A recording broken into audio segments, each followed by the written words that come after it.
Are you ready for some more RMAC baseball here this afternoon? Eric Lansing back with you here on Roadrunners TV. A couple of conference games going on here at the Assembly Athletic Complex. First up, we're going to bring you MSU Denver as they take on CSU Pueblo, the Thunderwolves. Let's go through the starting lineups real quick as we go through here this afternoon. We'll start off with the visiting T-Wolves. Batting leadoff will be number 2, Cody Martin, back over at second base. Back over at third base will be Ty Lewis. He's number 20 and batting second. DHing for CSU Pueblo will be number 26, Aiden Welch. He's batting third. Batting cleanup will be Logan Gibbons, number 24. He's in right field. Behind the plate will be Stone Romero.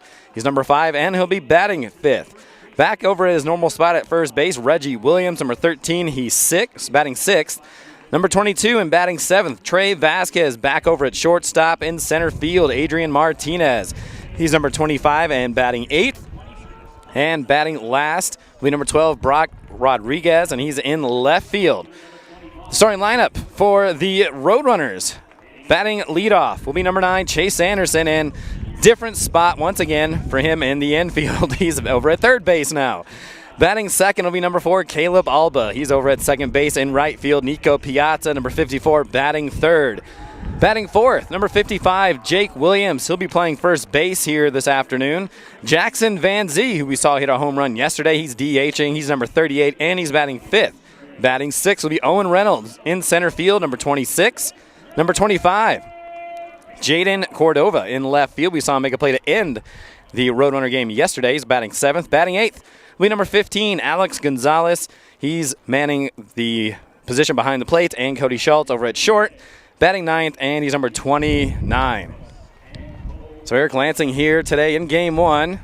I'll be running camera and doing play-by-play, so just bear with me on some of the scores as we update from on top of the press box. The man in the picture, Cade Crader, the 6'3" senior from Aurora, Colorado, Grandview High School product. He's in his fifth year with MSU Denver. What a season this senior is having. 2.91 ERA, which is fifth in all of the Rocky Mountain Athletic Conference. He's 3-0. He has started 4 games, 21 and 2/3 innings pitched, and get this, 41 strikeouts in those 21 innings pitched. Incredible. He's second in the RMAC in that category. He's given up 7 earned runs all season, 6 walks, just 1 home run. Opponents are only hitting .214 against him, and that's fourth in the RMAC. His last outing came against New Mexico Highlands on March 19th. He went 7 innings, had 11 strikeouts, 2 earned runs allowed, 3 walks, earned the victory in the 16-3 MSU Denver win, and continues just to roll here in this 2021 season. So let's get going and underway here. It's Cade Crader. Going to see his first batter here this afternoon. CSU Pueblo will take on CCU later on this afternoon, about a half hour or so after this first game is completed. Cody Martin steps up to the dish, the 5'10" senior. Mentioned he's over at second base. So Crader, first pitch of the day, misses inside. Martin from Platte City, Missouri. Went to Platte County High School. And now in his third season with the Thunderwolves. 1-0 count.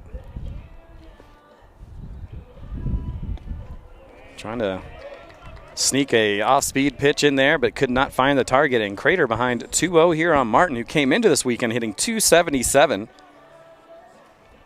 Played both games yesterday for CSU Pueblo. 2-0. Right down Main Street for the strike. Martin came into this weekend with 13 hits. He's got 15 total on the season. Leads this team in runs scored. 2-1 count from Crader. Over at short, Schultz to Williams in time. So Crader getting a nice play there from his defense.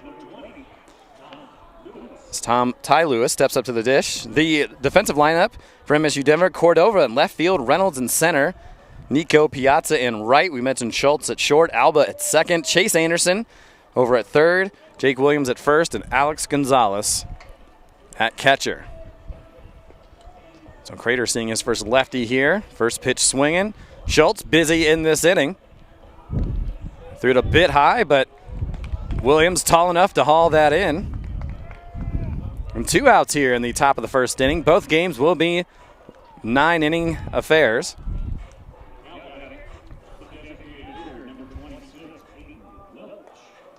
And that'll bring up Aiden Welch, number 26, DHing here this afternoon. 2 quick outs on the board for Crader. Right-hander fires it in, may have been a little low. Welch, the 6-foot junior from Seattle, Washington. Now in his 4th season with the Thunderwolves. 1-0 count here with 2 down on the board. Swing and a miss from the junior, who came in to this weekend leading this team in batting average, hitting .429. 21 base hits. Added a couple of base hits here yesterday. 1-1. Off speed right in there. Great pitch there by Crader.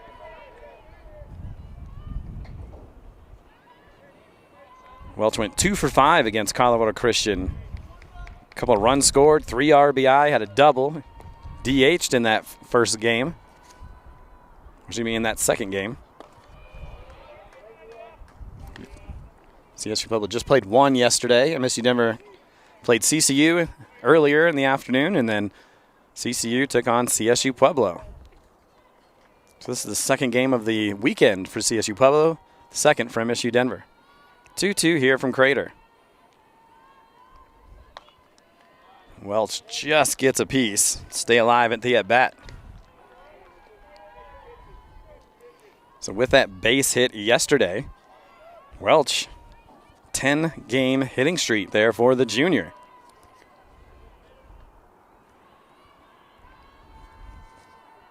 Trying to make it 11 here with a base hit. 2-2 here. Trying to go down the third base line, but ends up hacking that foul. So Welch making Crader work here early. Welch at .327 a season ago. 11 runs, 6 runs driven in, and a home run. One of the premier players for the Thunderwolves. Trying to get his team a base hit here in the top of the first inning. Fly out to right field. Piazza looks like he's got it. Pulls it in. 3 up and 3 down for Cade Crader. So we'll take a quick timeout, come back with more here in the bottom of the first inning.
So you see the man on the mound for the Thunderwolves is going to be J.C. Hatch, the 6'7" senior from Corona, California, Riverside City College transfer. He did not play in that earlier series when Peublo came down here and played Roadrunners earlier this year. So far in the season, 6.75 ERA. He's had 5 relief appearances. J.C. Hatch has 8 innings so far under his belt here in 2021. 6 earned runs, 7 walks, a couple of strikeouts. Opponents are hitting .333 against him. His last outing Came against the Colorado School of Mines, had a couple of innings pitched, no earned runs. Ended up not factoring in the 5-9 loss to the Orediggers.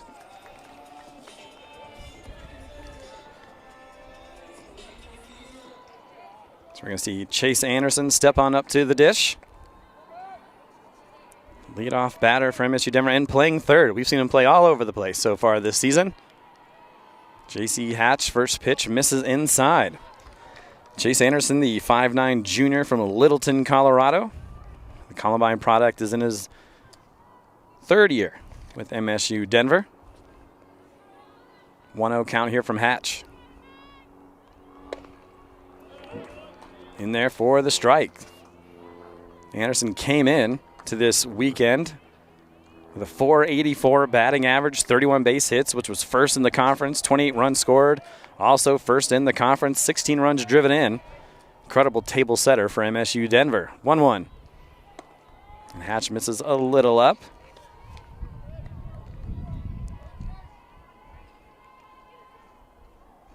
Anderson came in with 5 doubles, although added one yesterday. Triple, 4 home runs, 4 or 5 stealing bases. A lot going on in that stat sheet as Anderson takes us a couple of steps back out of the plate there. With this 2-2 count, even the man behind the plate, which is going to be Kenny Aducci, said, you need to get back in there, Chase. Even count here. Anderson trying to get the first base hit of this contest. Big swing and a miss there. Hatch picking up his first strikeout. Chase Anderson doesn't strike out that often.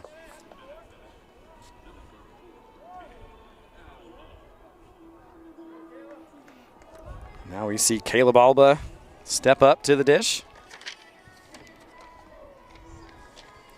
Alba, the freshman from Parker.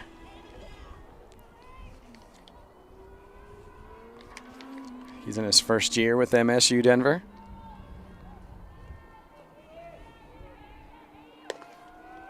And that ball misses just a little high, maybe a little outside. Alba, .396 batting average coming into this weekend. Definitely raised that after his game yesterday. We'll talk about that as we go along here. 21 hits coming in, 17 runs, 12 runs driven in.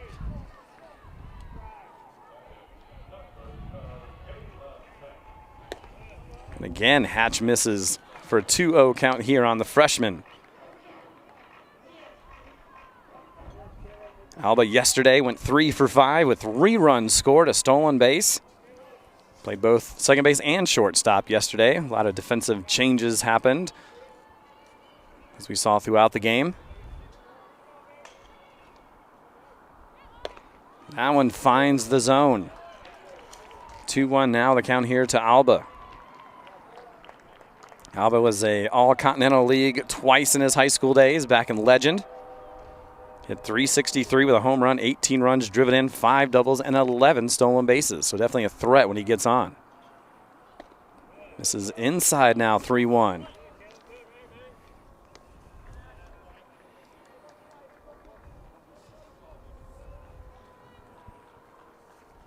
So a couple games today. And 2 more tomorrow. MSU Denver will play both CCU and CSU Pueblo tomorrow. 3-1 here from Hatch. In there for the strike. Full count now here. We're in the bottom of the first inning. Our softball team also playing at the same time. They've got a big 5-0 lead here on Black Hills State. Looks like they're in the bottom of the 5th inning.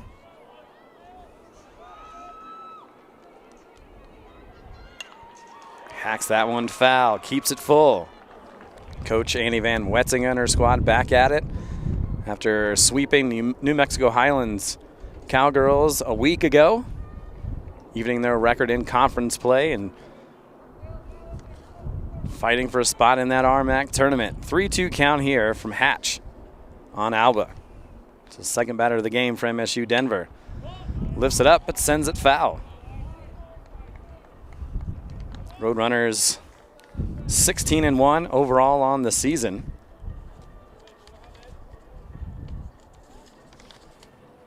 Having a great start this year.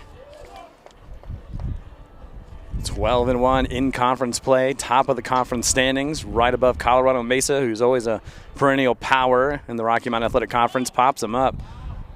Looks like that is going to be heading out. It's Romero looking to chase it down. So if anything, Alba raising the pitch count here on Hatch.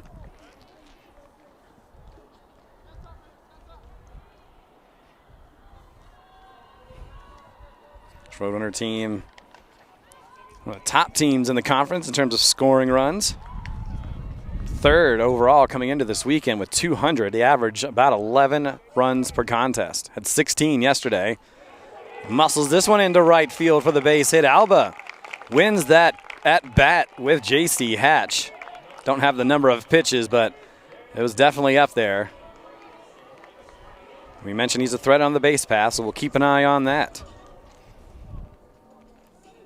So with one down, Nico Piazza, the right fielder, number 54, steps on up to the plate to face J.C. Hatch.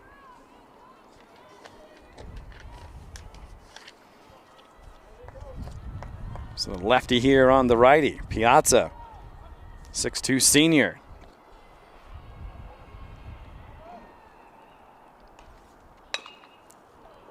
Could be a double play ball depending on where this ball goes. No, sneaks its way through.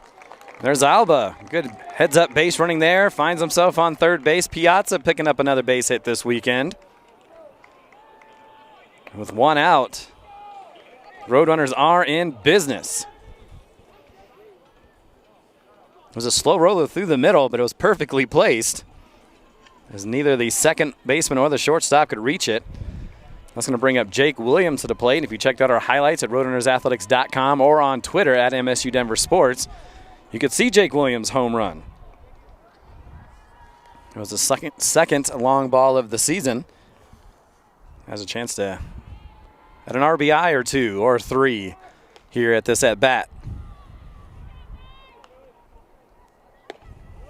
This is a little outside. Williams, the 6'3" junior, Mariposa, California. His first year with MSU Denver.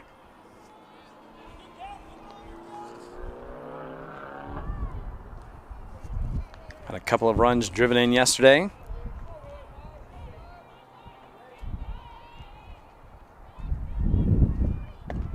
And that's in there. Find the zone. So for Williams, came into this weekend with a .333 batting average. 11 runs scored, 11 runs driven in, 4 doubles. Out of that second home run yesterday.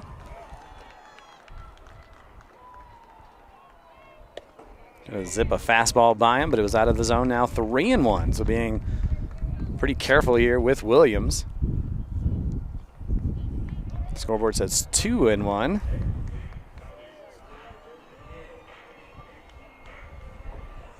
So Hatch dealing with a little bit of traffic here in the bottom of the first inning. Romero has to get out of his crouching position to haul that one in. Now 3-1 the count here. Williams 2 for 4 yesterday with 2 runs scored, the 2 runs driven in, and that home run. Bill Ralston not in the lineup here this afternoon. So Williams stepping up in his place. Runner goes over at first, then they will not throw because it was ball 4. So now the bases are full of Roadrunners with just 1 out on the board. And we're going to see Jackson Van Zee come on up. He hit a home run yesterday. Romero's going to talk to his hurler here and try to get him back in the right mind state. So Chase Anderson struck out to lead off this inning, and then Alba with the single. Piazza with a single that brought Alba all the way to third base, and now Williams loads the bases after earning the free pass from Hatch.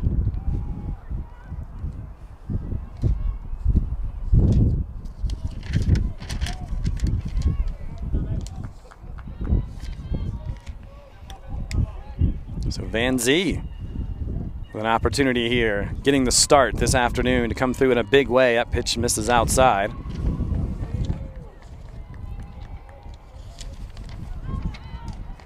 Van Zee, the 5'11 freshman from Aurora, Grandview High School product. Also saw him hit a home run in practice one afternoon I was out here. He's got the power. Misses inside. Romero slides on over to keep that in front of him. Now 2-0 count here to the freshman. Did not get into any action last year with MSU Denver. Came in and pinch hit for that home run yesterday. One out on the board. Bases full of Roadrunners. Big moment in this game for MSU Denver. Big moment for CSU Pueblo. They know the Roadrunners can pile up the runs in a hurry. And Hatch steps off the rubber. Roadrunners wearing their white tops and bottoms, and CSU Pueblo wearing the grays. Where's Hatch going to go with this 2-0 count? And in there. Van Zee thought about it, but held up.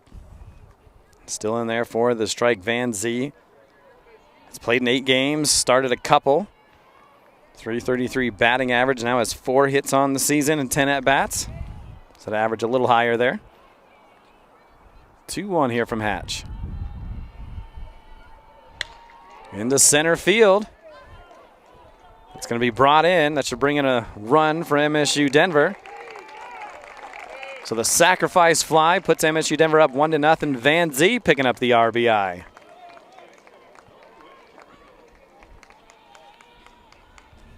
And that'll bring up Owen Reynolds to the dish. Alba comes in to score that run.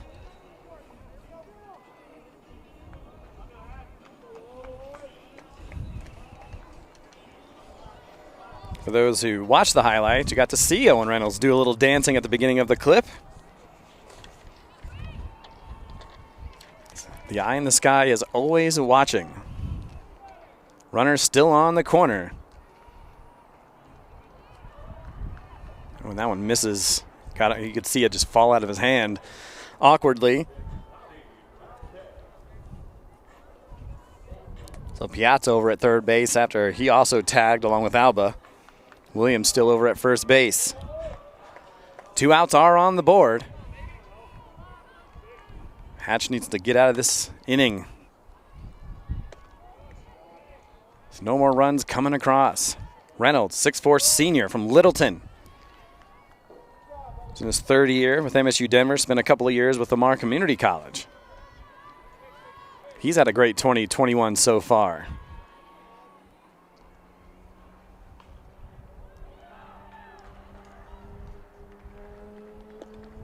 Misses low. Reynolds came into this weekend with a .367 batting average. 18 hits, 16 runs scored, 16 RBI. 3 doubles, 4 home runs, 8 walks.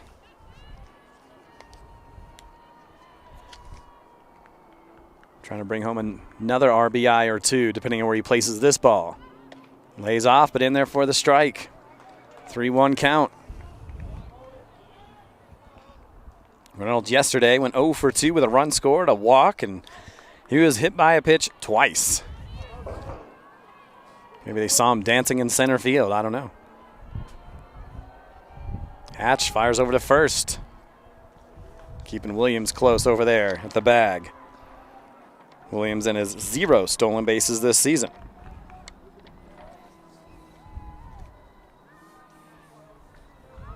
Jaden Cordova in the on-deck circle if Owen Reynolds can reach. And he misses outside. Second walk there for Hatch. Again, bases are loaded for MSU Denver. So Cordova getting the start this afternoon. Chance here to earn and try to keep that spot in the lineup. So Williams over to second. Piazza still at third. Cordova, left fielder, number 25. 5'9" freshman from Pueblo. 2 outs are on the board.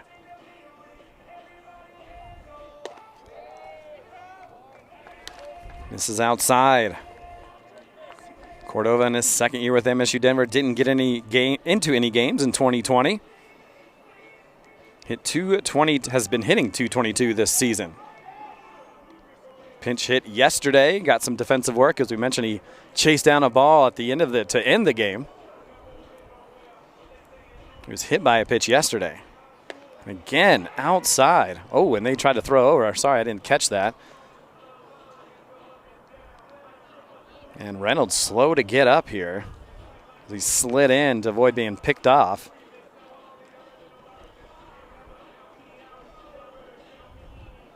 Seems like he's doing all right there. 2-0 the count here to Cordova. Again, bases full of Roadrunners. Trying to break this open. They did it early yesterday against Colorado Christian. Can you do it here in the first once again?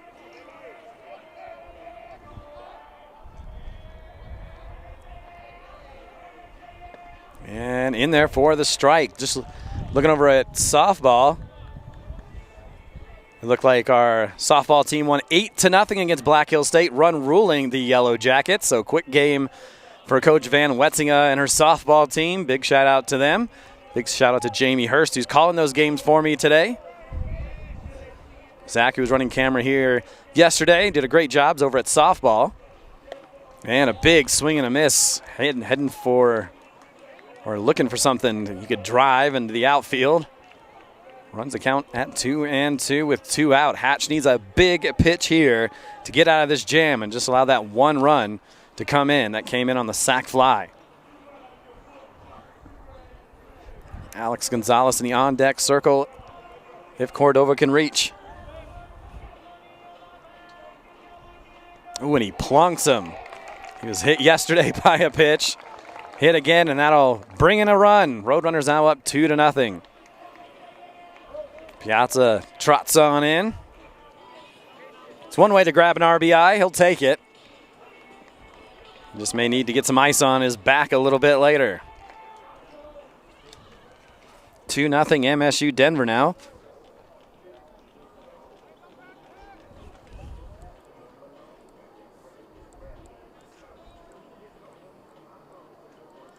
So Gonzalez, the starting catcher. We saw Colin Stone behind the dish yesterday. So Gonzalez, the 5'10 senior from Fort Collins, the Rocky Mountain High School product, will get some run here this afternoon. Probably get a game in tomorrow as well. With 2 games for MSU Denver. They had 1 yesterday, 1 today, and 2 tomorrow.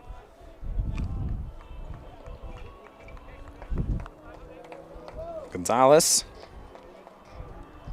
comes in with a .240 batting average. Man, a base hit would be big here for MSU Denver, already up 2-0.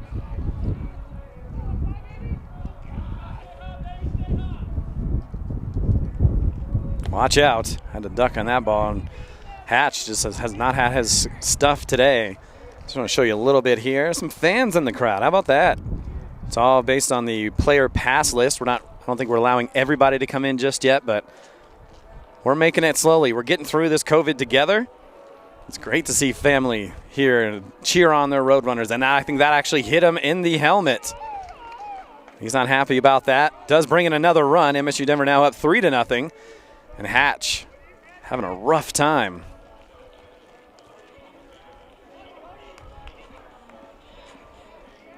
And that'll bring up the number 9 hitter in Cody Schultz.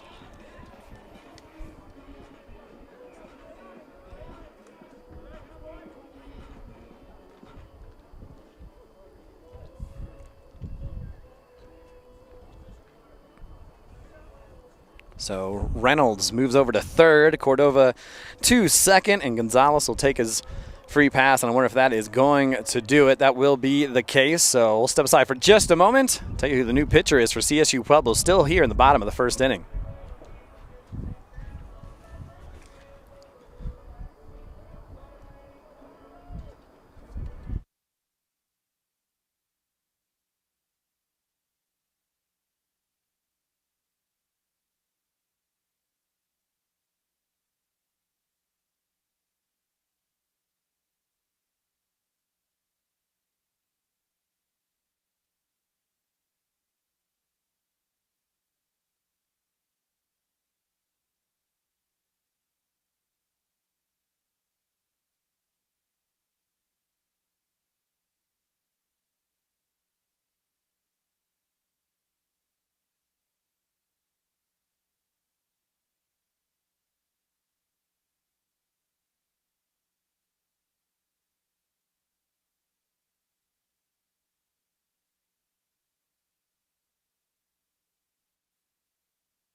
So the new pitcher for CSU Pueblo will be Brandon Maher, 6'1" redshirt junior from Westminster, Colorado. It's a Western Nebraska Community College transfer. Having to come in maybe a little sooner than he anticipated. A 3.86 ERA, 3 relief appearances so far. 4 and 2 innings pitched, 4 and 2/3, I should say. 2 earned runs, a couple of walks, 5 strikeouts, and opponents are hitting .333 against him. And he's in a dilly of a pickle right now, having to deal with the bases loaded. Roadrunners up 3-0, but there are 2 outs on the board, so he just needs to make one good pitch here to try to keep his team within arm's reach. So Maher will have to face Cody Schultz, the number 9 hitter. So 9 batters have stepped up to the dish for MSU Denver in this bottom of the first inning. Right-hander will fire it in. Just misses. Stone was trying to frame it up for Aducci, the umpire. Instead it's 2-0. Schultz, the 5'9" redshirt sophomore from Denver.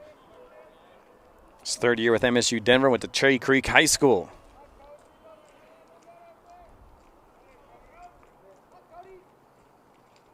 Right down Main Street. Schultz coming into this weekend, played 13 games, 10 starts, make that 11 after yesterday. .313 batting average. He's got 11 hits now after going 1 for 4 yesterday. 13 runs scored. 5 runs driven in, trying to help that total with a base hit. In there for the strike. Maher is even the count at 2-2. 2-2, excuse me. 2 outs on the board. 1 strike away. Not allowing this to get out of hand early. Top of the lineup right behind Schultz, so you really got to attack this number 9 hitter. Although this number 9 hitter is not your prototypical 9 hitter or typical 9 hitter. He's hit the ball well here in his sophomore season. Spent some time with Regis University where he played in 9 games after originally rolling with Dixie State. Eventually found the good guys here at MSU Denver. 3-2 count with 2 down. Bases full of road runners. All the runners go. Throws out the bat towards center field. Martinez looks like he's there. Hauls it in. And nice job there by Maher to get out of the jam. Roadrunners do put up 3 on the board. We head to the second. See if the Thunderwolves can respond on offense.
Logan Gibbons leading things off here in the top of the second inning. Crader still on the mound and threw one past Gibbons there for strike 1. Gibbons, the 6'1" senior from Taylorsville, Utah, getting his first at bat this afternoon. Off speed in there for the strike, and Crader working quickly 0-2 here. Crader went 3 up and 3 down. in that top of the first inning. Now the Roadrunners have given him a 3-0 advantage that he can work with now.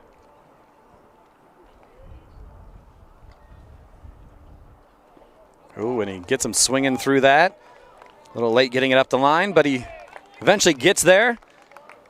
And Crader picks up his first strikeout here this afternoon. We expect to see many more of those as we go along. That'll bring up Stone Romero to the dish.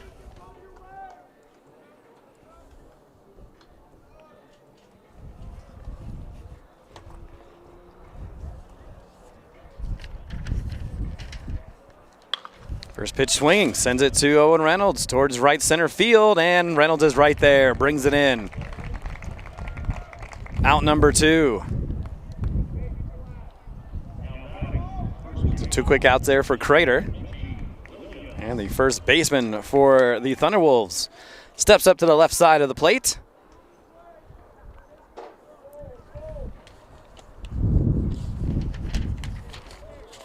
So Reggie Williams, the 5'11 sophomore.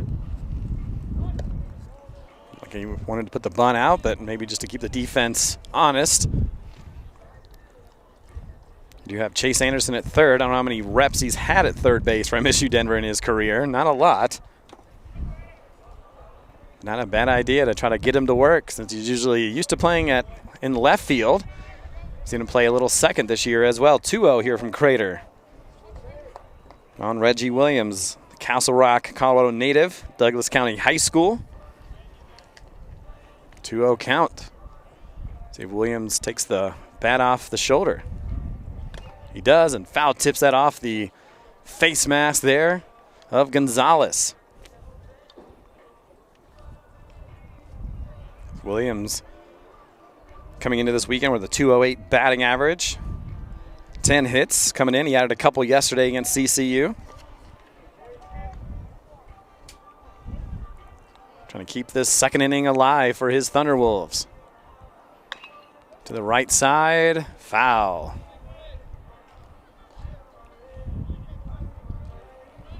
So he stays alive here at a 2-2 count.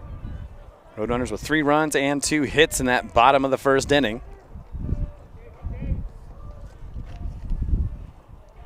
Crader 1 strike away from getting out of this inning unscathed.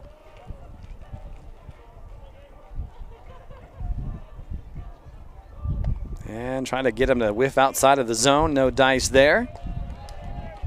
Softball team getting ready to start up their second game this afternoon, making quick work of the Yellow Jackets in game 1.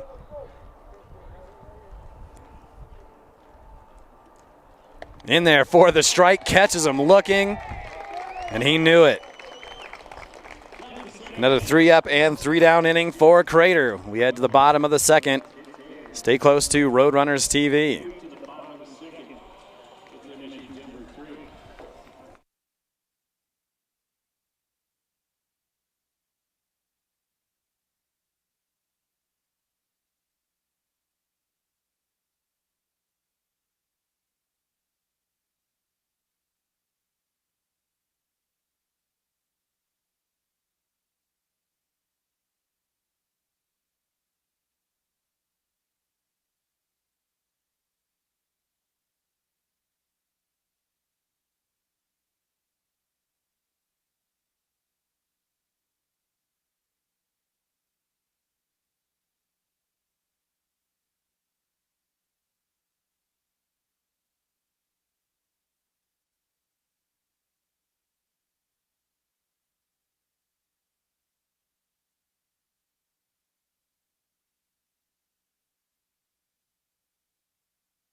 Eric Lansing back here with you on Roadrunners TV. MSU Denver taking on CSU Pueblo, the Thunderwolves.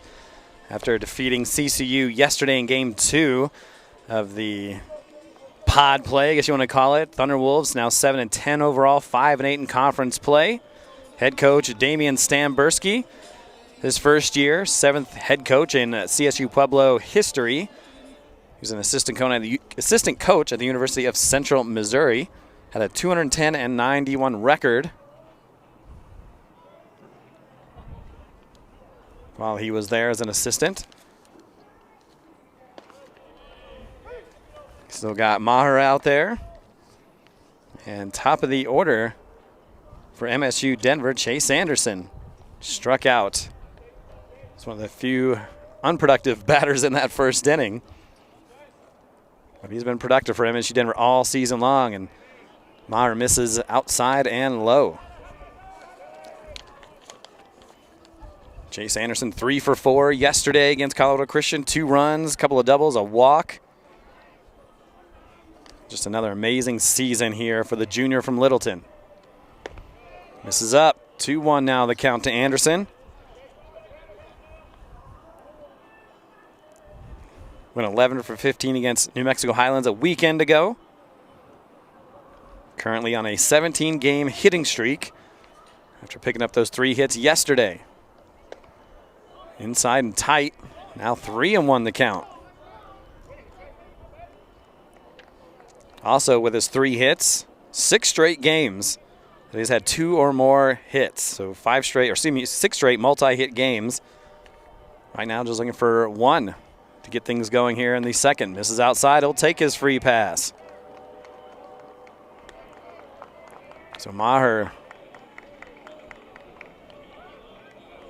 losing Anderson there.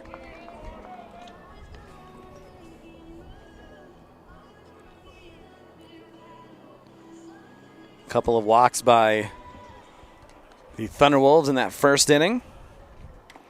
Alba now up to the plate, singled and scored in that first inning. Anderson can steal bases, and they'll throw over to keep him close. Anderson 4 of 5 this season. I don't believe he had one last year, but 2 years ago he was 15 of 17. Against New Mexico Highlands, he had 3 stolen bases. And Alba takes a strike there. So the freshman trying to move that runner over. Anderson doesn't go, but a ball hit to the left side. Get the out at second. Can they get the out at first? They do. These double play ball. Alba grounding into the double play. So 2 quick outs here for Maher all of a sudden. Vasquez to Martin to Williams.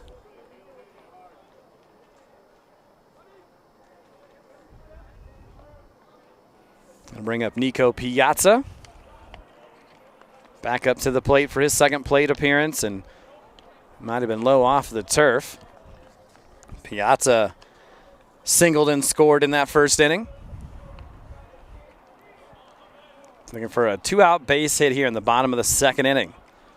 Maher trying to put up a goose egg against this Roadrunner offense. That doesn't happen very often. Sends that foul. Evens the count at 1-1. Piazza 3 for 4 yesterday. 4 runs driven in with a couple of doubles. So 18 RBI on the season. 9 doubles here in 2021. Trying to catch the outside portion of the plate. No dice.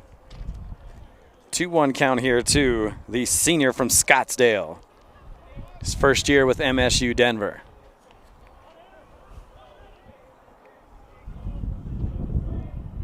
Maher looks in, fires, and almost hit him.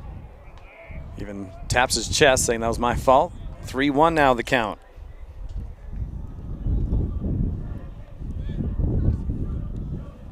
Piazza spent his 2019-2020 seasons at Southeastern Oklahoma State, a Division II program, before coming here to downtown Denver, and loses them. So another walk issued by Thunderwolf pitching. That'll bring up Jake Williams to the plate.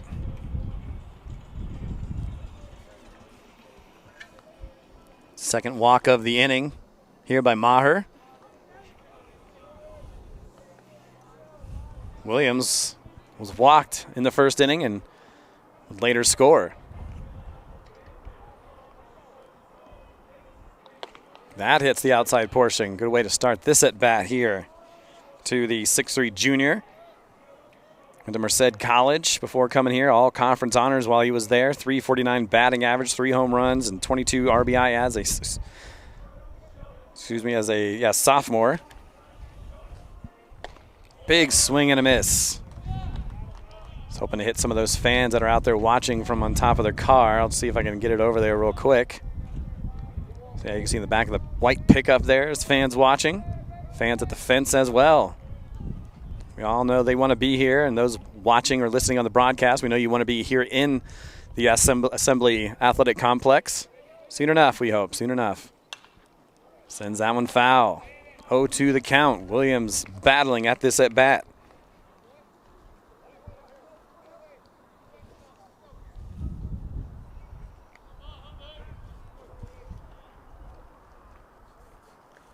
Still got Piatz over there at first base.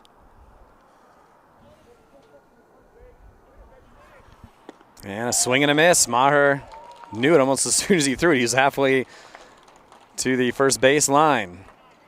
So a couple of walks in the inning, but the Roadrunners could not take advantage. However, the Roadrunners are still up 3-0 here from downtown Denver.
So glad you're with us here in downtown Denver. Beautiful day. A little slight breeze going from left to right from where we are on top of the press box. Into the third inning we go. 3-0 MSU Denver. Crader still on the mound. He had a couple of strikeouts in that second inning. And he's going to see Trey Vasquez, the starting shortstop, for the first time here this afternoon. Off speed a little high. You can hear the wind picking up a little bit here as we go along through this mile-high day. Trey Vasquez, the 6'1" junior from Greeley. Fastball finds the zone, 1-1. Vasquez, Dodge City Community College transfer. He's in his first year with the Thunderwolves. .313 batting average coming in 9 games. Did play yesterday against Colorado Christian. Misses outside.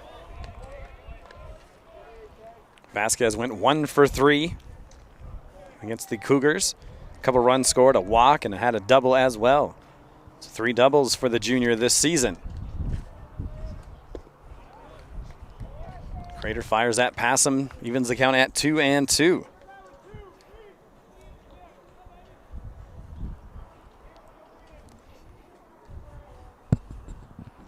Adrian Martinez right behind him in the on-deck circle.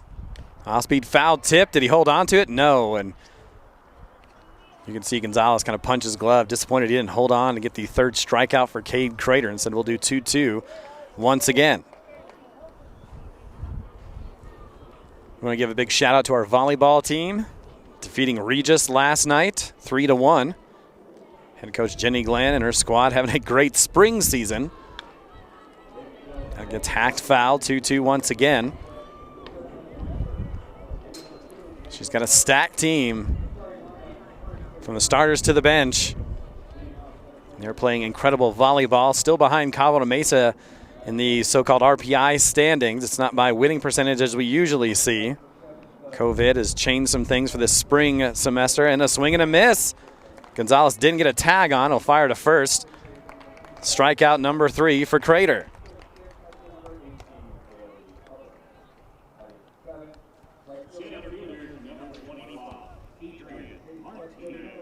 So that'll bring up Adrian Martinez, the starting center fielder, batting 8th this afternoon, getting his first plate appearance.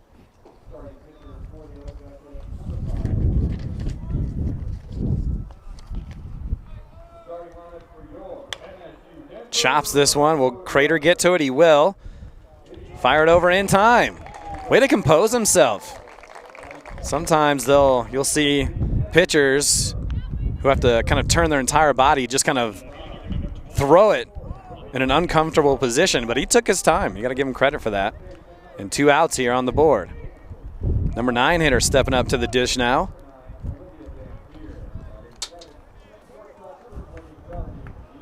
It's going to be Brock Rodriguez. He's playing over in left field. 2 outs on the board. Ooh, just misses there. Back to our volleyball team, who's trying to keep pace with Colorado Mesa, but right now the Mavericks in the driver's seat in terms of hosting that postseason RMAC tournament. Mesa in Grand Junction. Misses up a little high there. So Rodriguez up in the count 2-0. Coach Glenn, though, can have her team ready for wherever they end up having to go. We were hoping to host here. It's in a couple weeks. Roadrunners will finish out their season. The volleyball team will finish out their season on Wednesday. They'll take on UC Colorado Springs, a game that was postponed earlier due to COVID-19. So that falls in for a strike. So they'll make that up against the Mountain Lions, and then that following weekend, they'll play in the RMAC tournament. No NCAA tournament, which is disappointing, especially considering how well their team, or how deep their team is. Big swing and a miss by Rodriguez, 2-2 the count. Volleyball team ranked 4th in the nation, have only lost 1 game all year, and that was to Colorado Mesa, of course. So it's like they have 2 games on us, not just 1. So even if we tie them in the standings, they still have a game advantage. Did he go around? They're going to say he did. Another strikeout for Crader. 9 up, 9 down here for Crader. And this team's up 3-0. He is looking sharp here. Early in this contest against the Thunderwolves will step away. Coming back here with the bottom of the 3rd. You're watching Roadrunners TV.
Maher out here for another inning of work for the Thunderwolves. And MSU Denver back up here in the bottom of the 3rd inning. You'll see the number 5, number 6, and number 7 hitters for the Roadrunners. First up, Jackson Van Zee. And the softball game underway, game 2. So they have a 4-game set against the Yellow Jackets this weekend. They're already up 1-0 in the series. 1 more today and 2 more tomorrow. And then they'll also host Nebraska Kearney on Tuesday for a 2-game set here at the Assembly Athletic Complex. That game originally was supposed to be in Kearney, Nebraska, but weather canceled it last week, or postponed it, I should say, and gets moved here. So we're lucky to have the games here at home. And a home run, it looks like. That one hits the outside edge here to Van Zee for Maher. So after scoring 0 runs against the Roadrunners in game 1, looks like they lead things. Well, not lead things. There's 2 outs on the board, but they get a home run in the top of the first inning. So Van Zee 0-2 count here from Maher. And catches him looking on the outside. So Maher has done well here in relief. Coming in for J.C. Hatch, who could get 2 outs in the first inning, but that was about as good as he could do. And Roadrunners piled up 3 runs.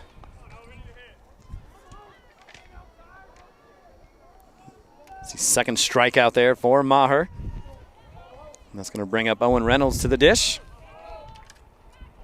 First pitch swinging, sends it to left field. Did he get all of it? He did. In fact, the fans are going to go track it down. Owen Reynolds picking up the round tripper, putting his team up 4-0. Fantastic swing, and he stamps on the base. He's loving it.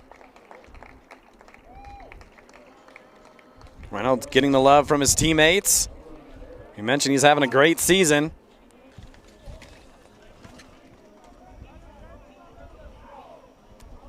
Puts his team up 4-0. Ooh, there's a conversation between umpire Ducci and someone from the CSU Pueblo dugout.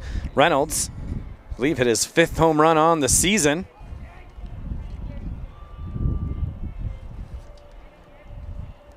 Hit that over the 375 sign in left center field.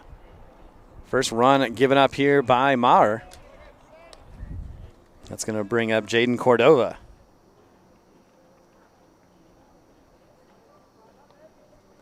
Cordova was hit by a pitch in his last at-bat.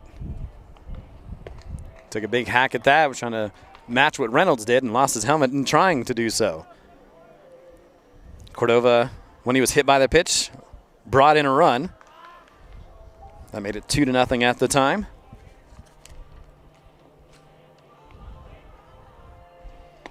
Sneaks a fastball by him. He falls behind the count.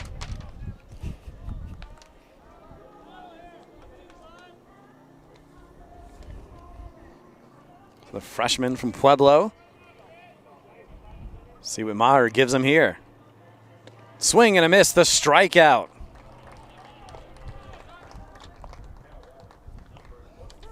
Maher, his 2nd strikeout here in this inning, is 3rd overall.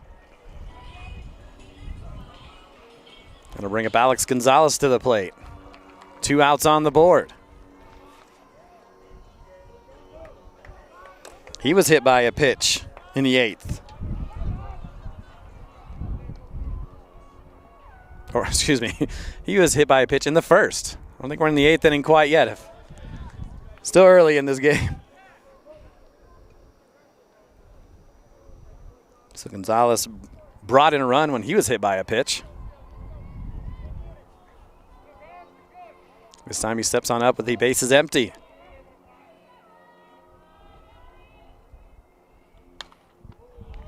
Sends it up, but foul.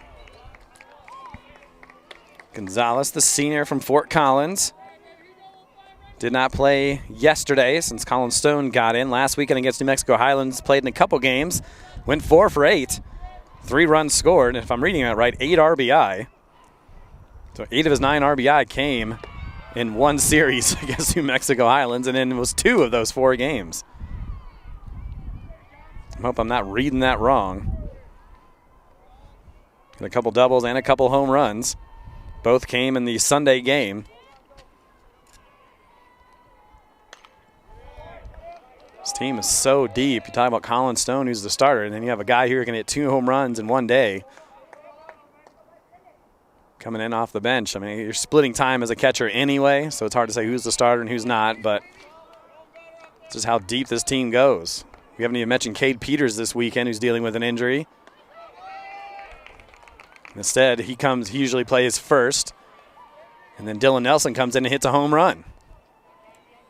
And Ralston, who's dealing with an injury. Van Zee He hits a home run yesterday. 2-2 count here to Gonzalez. Foul tips it into the turf. Stays alive at the at-bat. You got Cody Schultz behind him in the on-deck circle. Roadrunner team ranked 18th in the nation. Their 16-1 start. Trying to make it 17 here this afternoon. Already up 4-1 here in the bottom of the third inning. That pitch a little up. Runs the count full.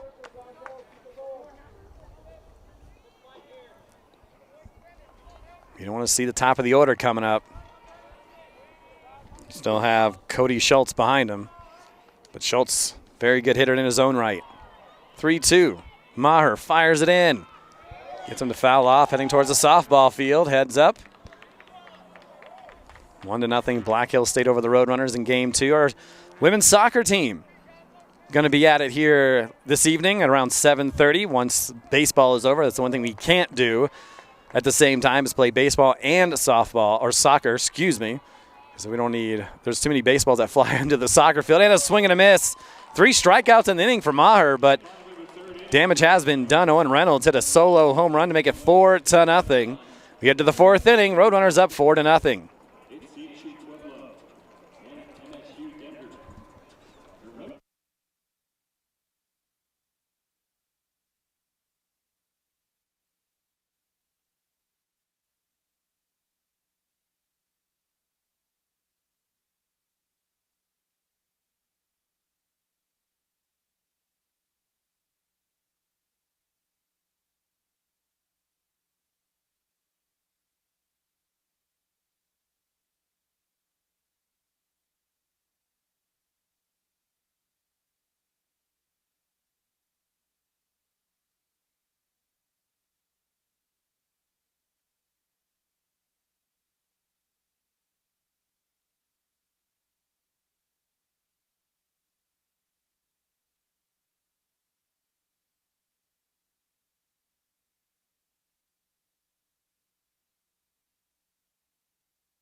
So Eric Lanting with you here. We are in the 4th inning. I think I may have hit that 4th inning graphic a little bit too soon. We are in the top of the 4th. And right now the Roadrunners up 4-0. Cade Crader back out here once again. He's got 4 strikeouts in the past 2 innings. Sends it up. Will it stay in the park? And it will not. So strike 1 here to Cody Martin. It's a senior. 0 for 1 so far. Grounded out to shortstop Schultz in his first plate appearance. Went 2 for 4 yesterday. Went 5 for 14 against the Caldwell School of Mines a series ago. Looking to bunt his way on, but sends it fouls and now finds himself 0-2 in the count. Martin very fast. Saw that yesterday. Although he was caught stealing at one point, but I believe that was, I think he was picked off if I'm not mistaken. Off speed, finds the zone. Oh my goodness, no, excuse me. I thought that was right there. May have fooled everybody. Instead it's ball 1 and 1-2 the count. I think everybody in the complex thought that was strike 3. But Kevin Aducci said otherwise. And he'll get him swinging there. Gonzalez over to first. There's strikeout number 5 for Crader. 1 out here in the top of the 4th inning.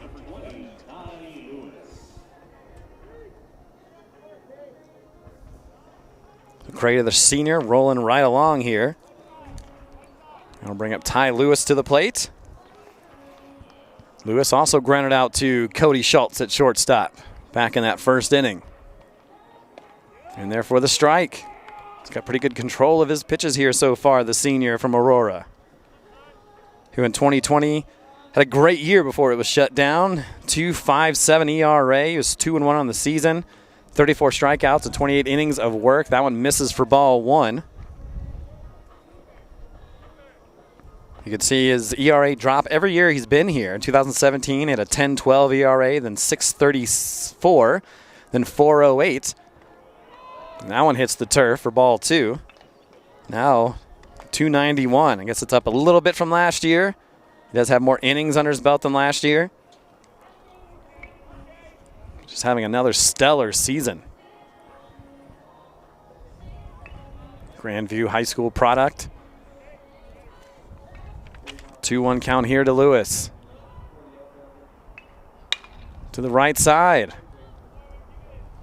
Alba makes it look easy over there. Out number two.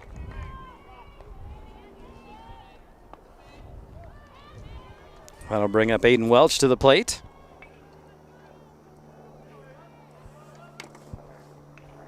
He flew out to right field Piazza in the first inning to end that first inning.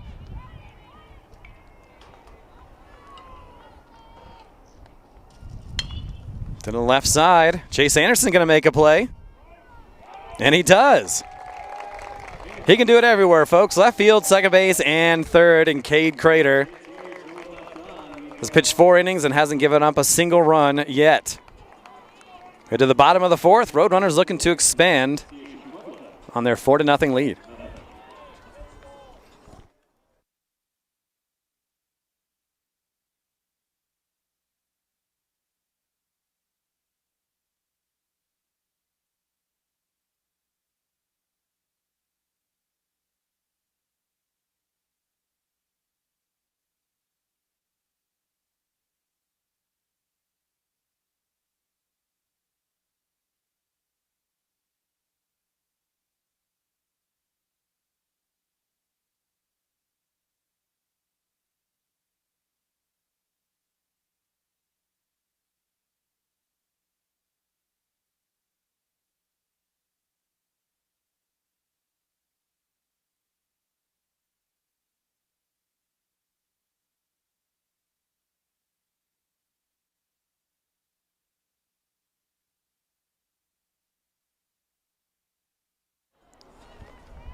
Eric Lansing back with you here at the Assembly Athletic Complex, the home for MSU Denver baseball, softball, men and women's soccer, and tennis. We mentioned Westminster's coming to take on our women's soccer team tonight at 7:30. The men's Westminster soccer team taking on our soccer team at 10 a.m. tomorrow morning. Maher struck out the side in the last inning. Did give up the solo home run to Owen Reynolds, but pitching pretty well here. Just giving up the 1 run so far in his, 2 and a third innings pitched so far. Cody Schultz watches as ball 1 flies across outside. Schultz flew out to center field in his first plate appearance here this afternoon.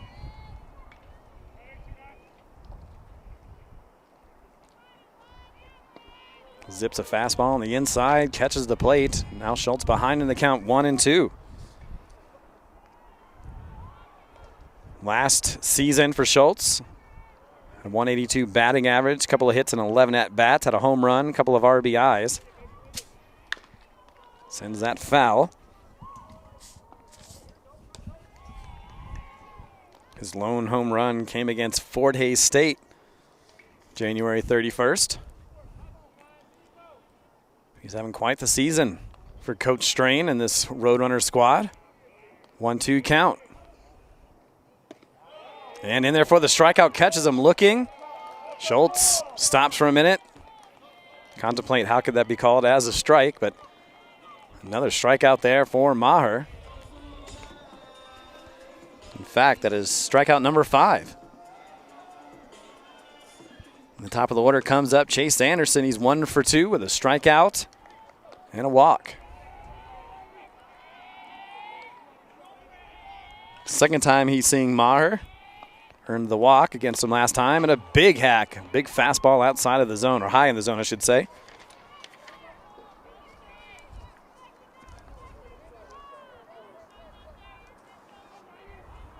Anderson with the 12 multi-hit games on the season. He's got a run scored and 8 straight coming into today. Trying to extend that current 17-game hitting streak.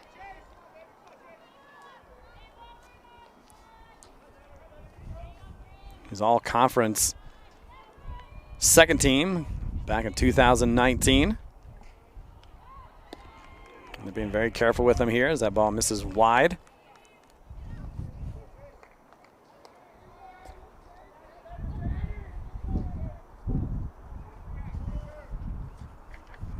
I mentioned yesterday he went for 11 for 15 against New Mexico Highlands last weekend.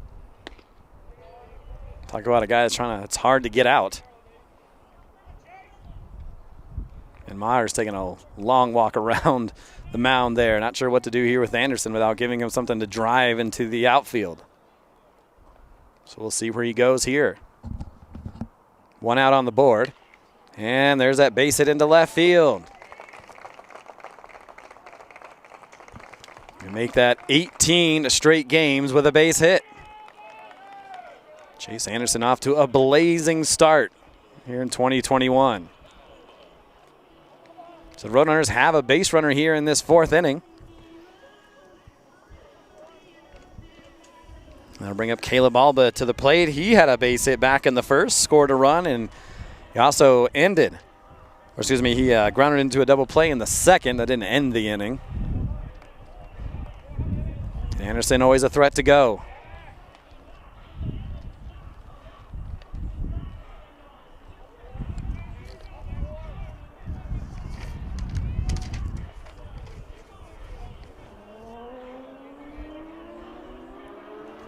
Speaking of hitting streaks, Alba currently on a 6-game hitting streak, and they fire over to Anderson again, keep him close.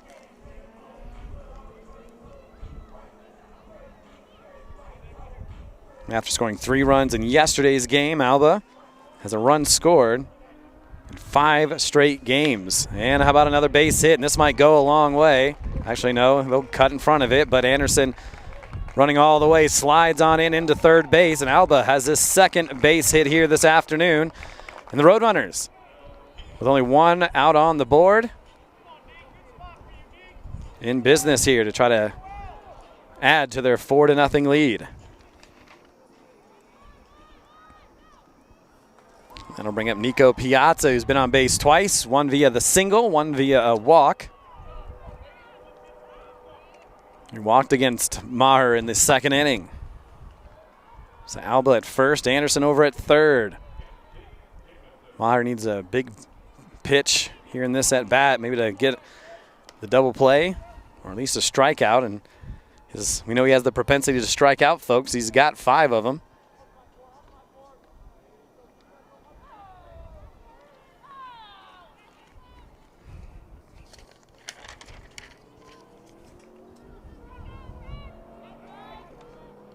Trying to keep Alba close over there at first base.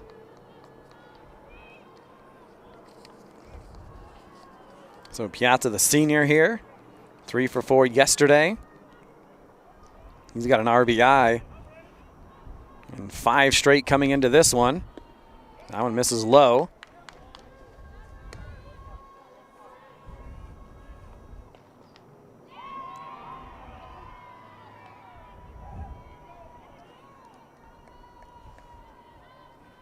After yesterday's 3-hit game, he now has 3 straight games with 2 or more base hits. And in there for the strike. 2-1 now. Oh, is it 2-1 or 3-1 the count? Yep, there we go. They're going to reset the scoreboard. 2-1 the count here to Piazza.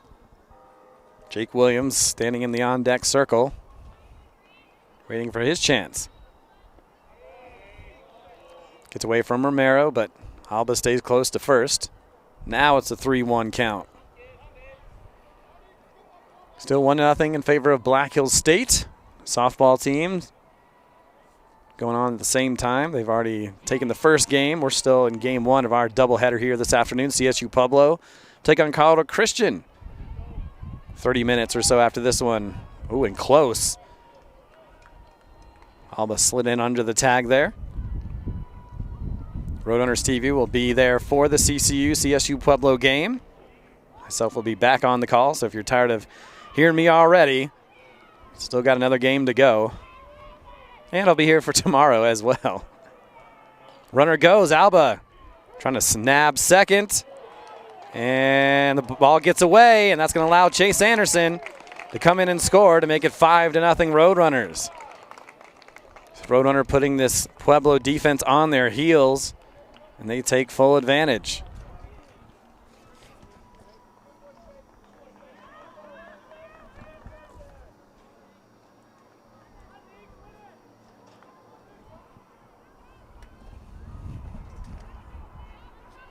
So Piazza still with a runner in scoring position.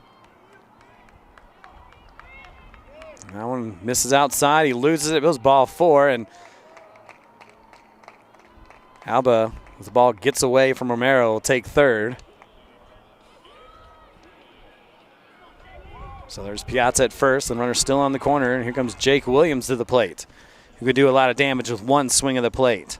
Or one swing of the bat, excuse me. If he can swing it with the plate, I'd say that I'd be impressed to see that. So Williams 0 for 1, a walk and a strikeout.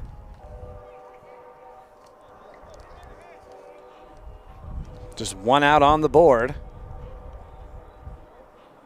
And looks like we're going to get a conversation. Actually, I think we're going to get the pitching change. There's a couple of arms in the pen, so we'll take a quick break, tell you who the new pitcher is coming up on Roadrunners TV here in just a moment.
So the new pitcher for CSU Pueblo will be number 33, Emilio Martinez, the 6'3 senior from Colorado Springs, went to Coronado High School. Let's get that right.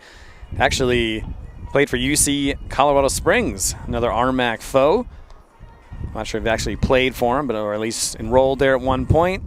So far here in 2021, an 11.05 ERA. He's 0-2 on the season. He's had 5 relief appearances, 7 1/3 innings pitched, 9 earned runs, 11 hits, a walk.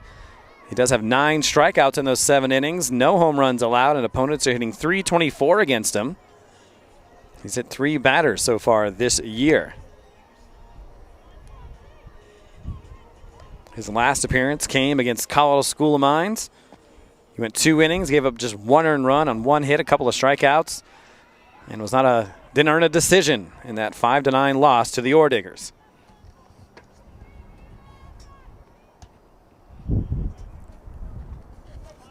So he'll come in and face Piazza after Maher's day came to a close.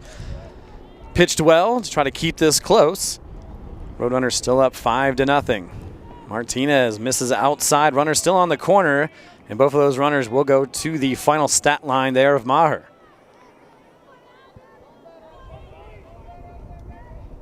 So Williams, the junior, trying to tack on a run or two with a at-bat here, and that misses on the inside. 2-0 the count.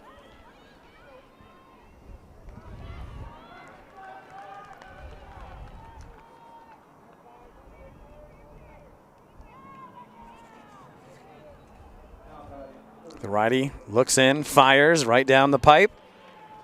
Finally puts a strike there on the scoreboard. 3 runs in the first for MSU Denver. And they got single ones in the third and 1 so far here in the fourth. Roadrunners scored 16 runs in their game yesterday. 16-4 the final over Colorado Christian. Lifts it towards right center field. Martinez tracking it down, and it's over the fence. We said he could do a lot of damage with one swing of the bat, and does so here. 1 run comes around. Here comes the second one. And Williams himself steps on the bag. 3-run home run for Williams to make it 8-0 MSU Denver. Williams, his second home run this weekend, his 3rd on the season. So a tough break there for Martinez, who gave up the home run, and those two of those runs goes to the final stat line there of Maher.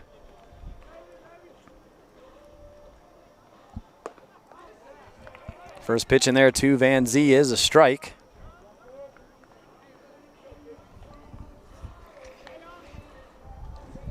Van Zee with a sac fly back in the first and then struck out in the third. Quickly behind the count 0-2 to Martinez. Martinez faced MSU Denver earlier this year in their series here at the Assembly Athletic Complex. Won an inning, gave up an earned run on 2 hits and earned the loss in the very close 2-1.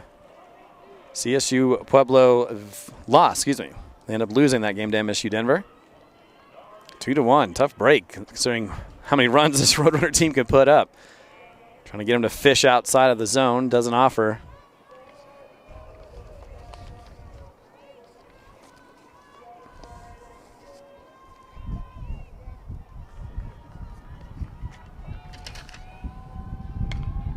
Late swing by Van Zee, stays alive at the at-bat 1 and 2. So 4 runs have come across here in the bottom of the 4th inning. Still 1-0. Black Hill State, they are in the bottom of the 3rd inning against our Roadrunners. MSU Denver will take on the Mountain Lions next weekend, although it'll be a Thursday, Friday, Saturday series with Easter on Sunday, so they move it back each day, I should say. They move it back a day. Not in the zone, runs the count full. So a 4-game set against UCCS.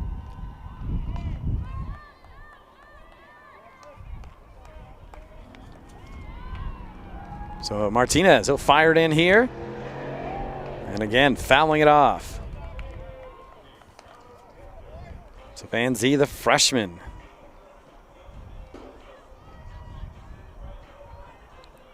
Looking for his first multi-hit game on the season. Not that matters there since he picked up the free pass.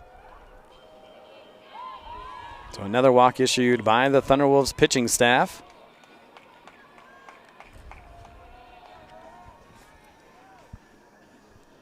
To bring up Owen Reynolds to the plate. Hit that home run in the 3rd off of Maher. And he walked in the 1st.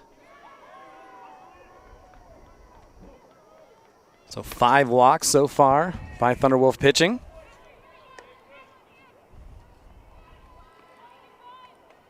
It's the first time that Reynolds is facing off here against Martinez. Small lead by Van Zee over at first. Got a lot of bat on it, but sends it foul.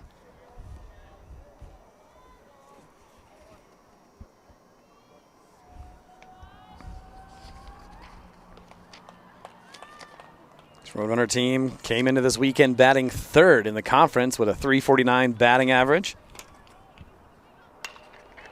Into right field, but right at him. And they'll try to pick off Van Zee, or double him up, I should say, over at first base. He slides in safely. So Gibbons hauling that in for the Thunderwolves to record out number 2.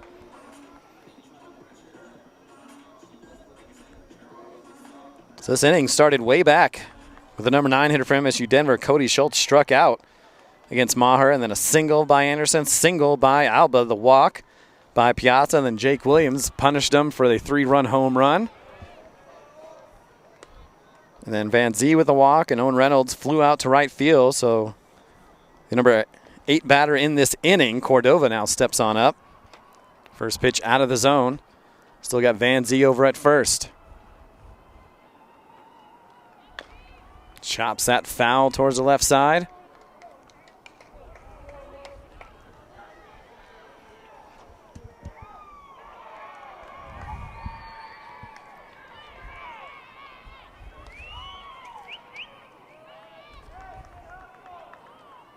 So Martinez trying to get out of this inning. Misses there. Falls behind in the count 2-1 here to Cordova.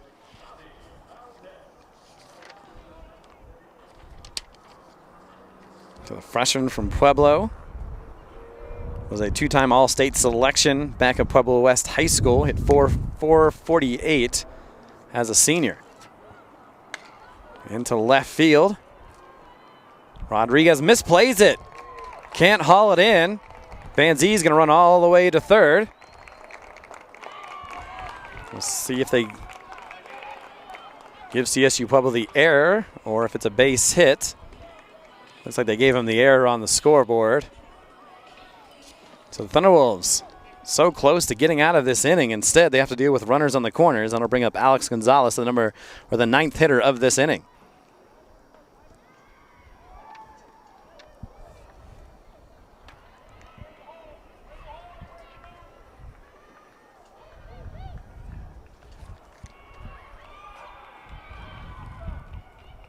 Martinez has got to get his mind right here after thinking he may have gotten out of the inning. Down the first baseline, what a diving play over there by Williams.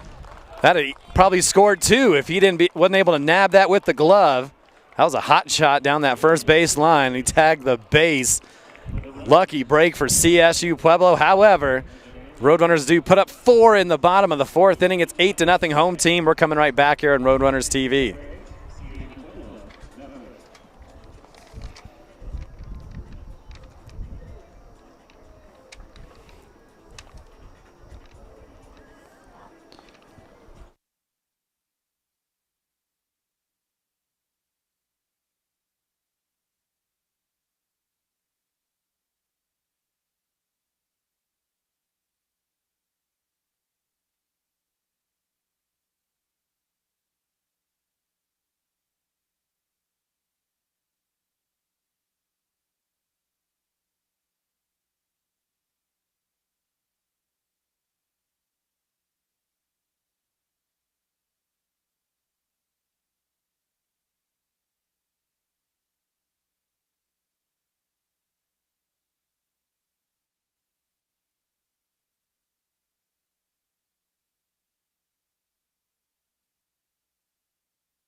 Into the 5th inning we go.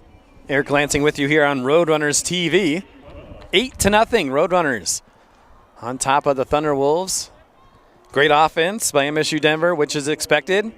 Great pitching by MSU Denver. Pitching Cade Crader, still rolling around here, although he had to sit quite a bit during the bottom of that 4th inning. Saw him when he came out of the dugout there, kind of stretching his right arm there out a little bit. Sometimes it's tough for pitchers to have to sit there, and he's happy with an 8-0 lead, don't get me wrong. But sometimes your rhythm gets off a little bit after having to sit a little bit. Goes into right field. Piazza looking to track it down. Foul, just goes foul. We obviously can't see anything. We just go by the umpire down the right field line.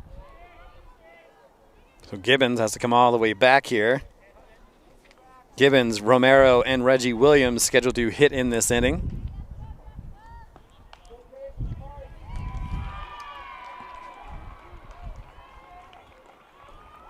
So 0-2 count here to Gibbons, who is 0 for 1. Struck out against Crader last time he faced him.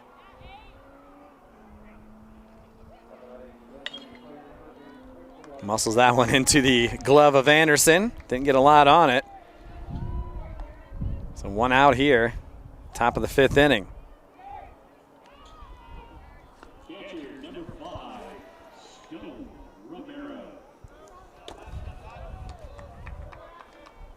So Romero, one of the few batters who have actually hit the ball out of the infield against Crader so far, steps back on up. That pitch a little high here.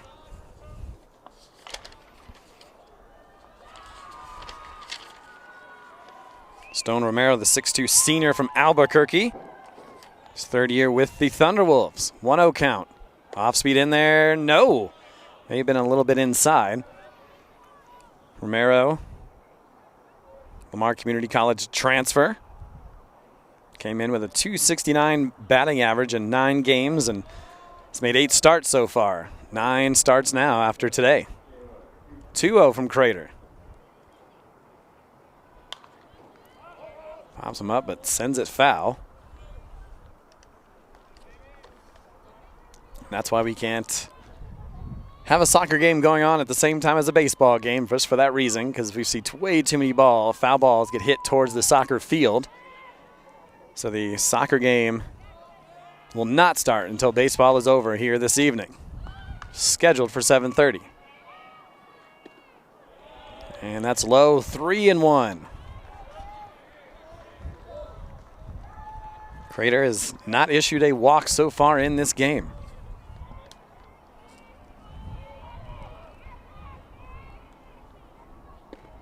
And in there for the strike. He'd been a little late there by Aducci as Romero threw the bat and was halfway down to first base. I'm sure I'll have a quick conversation about where that pitch was. Runs the count full.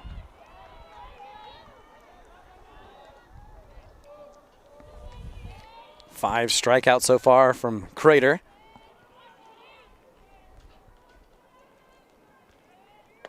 Make that 6. Again, Romero thought it was ball 4, but Crader gets the strikeout call. Strikeout number 6 here for the senior. 2 outs here. First baseman number 13, Reggie Williams. That'll bring up Reggie Williams, who made an incredible play at first base. That hits the outside edge for strike 1. Ball that was just blasted down the first baseline, diving stop, and his momentum carried him onto the bag, or he made the tag. Record the out. The end of the inning, in fact, with a couple runners on. Holds up. They're going to say he went around. They're going to say he did. So Crader up in the count here, 0-2. Here on Williams.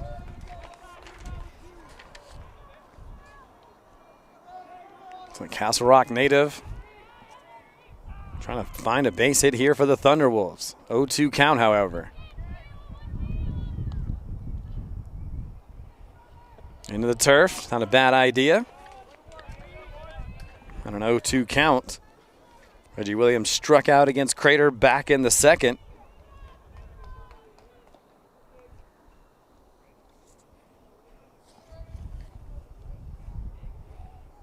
The right-hander looks in, nods.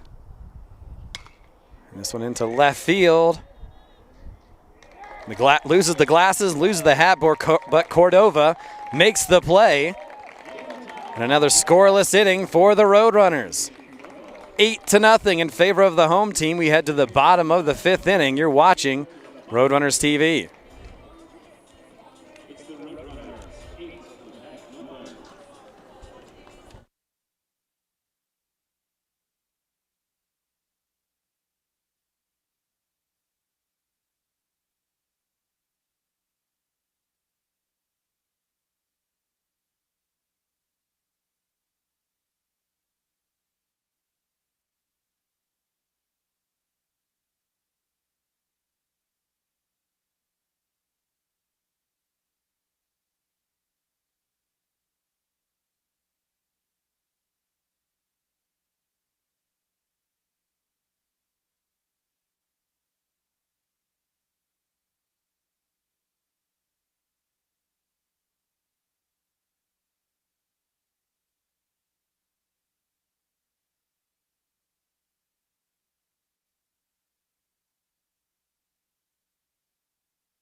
Bottom of the 5th time here in downtown Denver.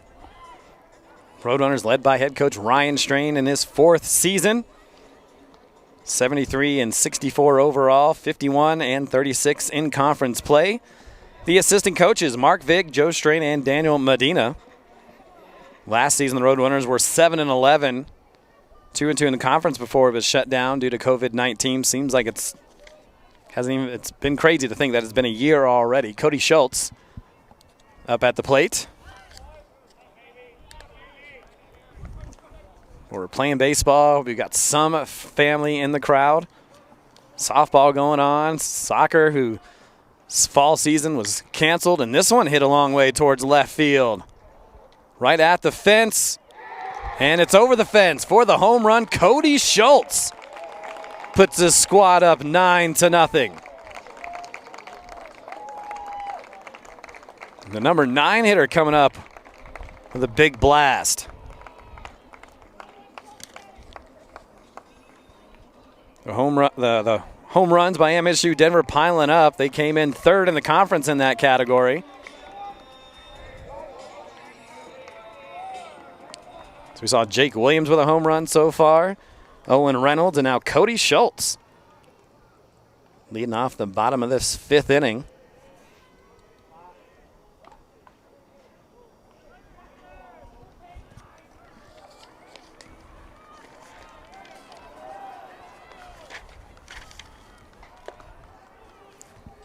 Inside here to the top of the order from MSU Denver, Chase Anderson.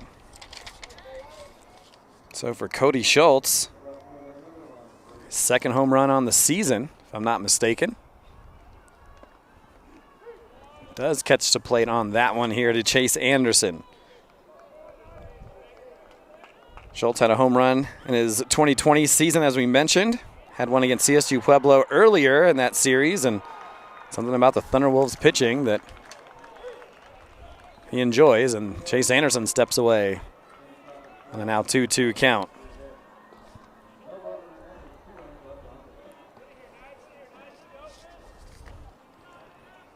Third home run on the day for the Roadrunners. Close. If I was a Martinez, I would have went in the same place because Anderson didn't feel comfortable swinging at it last time. Now a 3-2 count here.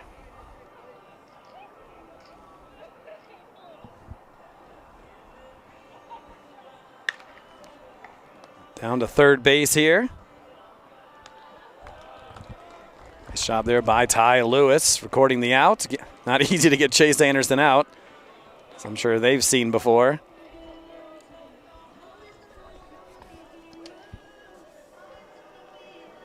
I'm going to bring up Caleb Alba to the plate. 2 for 3 this afternoon.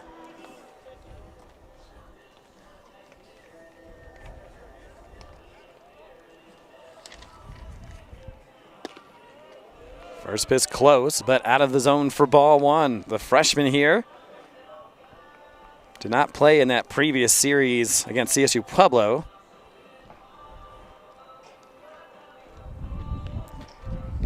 Currently on a 7-game hitting streak. Lifts this one into left field. Looks like this one's going to stay in the park. Rodriguez brings it in for the second out of the inning. So Martinez has settled down a little bit after the home run by Schultz to lead off this bottom of the fifth inning. And I'll bring up Nico Piazza to the plate, who has been on base 3 times in 3 plate appearances. Had a single and a couple of walks.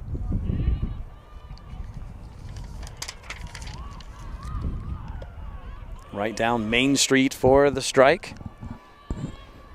It's our women's soccer team facing off against the Griffins. The interim head coach Bonnie Young leading the squad so far. Tracy Chow taking that job at Army West Point, wishing her all the best. Into center field, but like it's going to be playable for Martinez, who brings it in. So after the leadoff home run by Schultz, Thunderwolves get the next 3 outs. So we head to the 6th. Roadrunners up big, 9-0. We're coming right back.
Roadrunners TV bringing you all the action this weekend. First pitch swinging by Vasquez, heading towards Piazza in right field.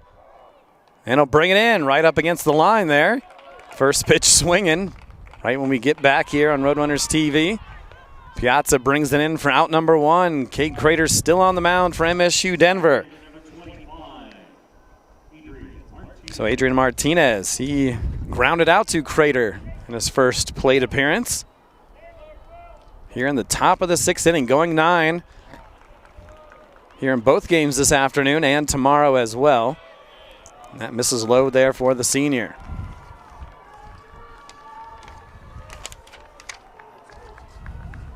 So the senior from Tucson, his 3rd year with the Thunderwolves.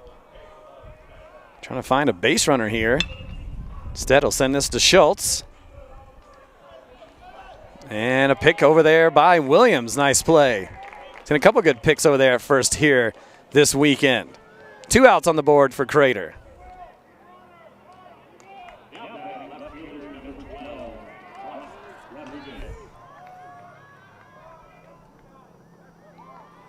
So number 9 hitter comes up. Brock Rodriguez struck out against Crader in his only other plate appearance. And that may have been a little high there. Looking over at the softball scoreboard, quick update. And it looks like the Yellow Jackets from Black Hill State now up 2-0. So we're getting ready to head into the 5th inning in that one. And a swing and a miss from Rodriguez. You can, if you're interested in softball, we have that streaming. We have that game streaming as well with Jamie Hurst on the call.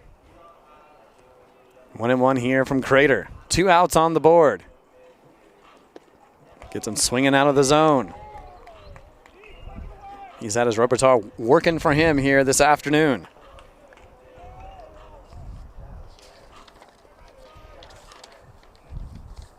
So the sophomore from the Thunderwolves on a 1-2 count with 2 down. Trying to fire a fastball high in the zone. Didn't take an offer at it. Rodriguez played in 5 games in 2020 for the Thunderwolves, just 3 at-bats. Getting a lot more work here in 2021. Chops that one, but looks like it's going to head foul toward Anderson.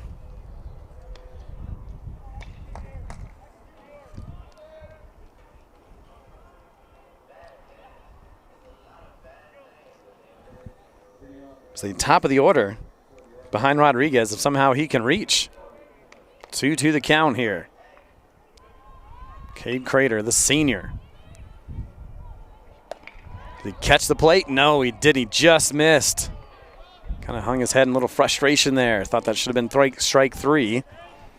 So that's a full count here to Rodriguez.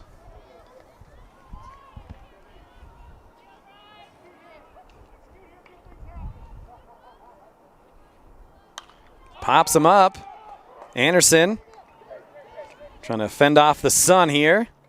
Who hauls it in, makes the play. 3rd out of the inning. And Cade Crader continues to roll in this game against the Thunderwolves. 9-0 in favor of MSU Denver. Head to the bottom of the 6th. You're watching Roadrunners TV.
Emilio Martinez back out here for his 3rd inning of work.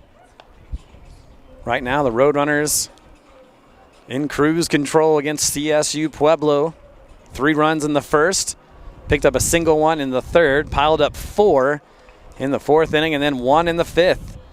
For MSU Denver, the number 4, the number 5, and the number 6 hitters in this lineup. We'll start things off here with Jake Williams. He's had a pretty good day so far. Walked and scored in the 1st, struck out in the 2nd, and then had a 3-run home run in the 4th inning that made it 5-0. Martinez finds the strike zone there. Roadrunners, 9 runs on 8 hits. Came in averaging 11 runs per game, and they're close to reaching that here. 2nd game of this series, or we should say pod play, is 3 teams here. Roadrunners will play twice tomorrow after playing 1 yesterday and 1 today. 2-1 from Martinez. Rips one down the 3rd baseline but goes foul. Coach Strain, wonder if his heart's doing all right there. I'm sure he's hearing it from his bench. I'm doing all right.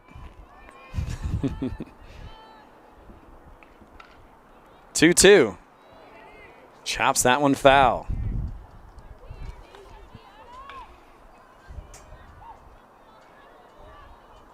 So the junior having a great season for the Roadrunners here in 2021. Sends this one high and out of the park. A no-doubter.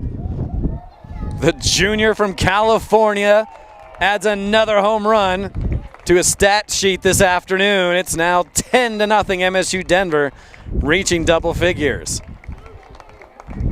Rodriguez in left field could only watch. I don't even think he budged from his spot.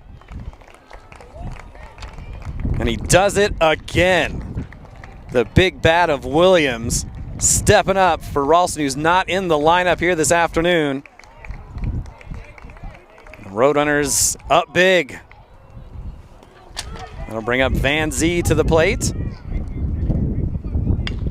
Right back up the middle, but had that well placed defensively. Oh, and it threw it high, but he grabbed it, stepped on the bag, and records the first out.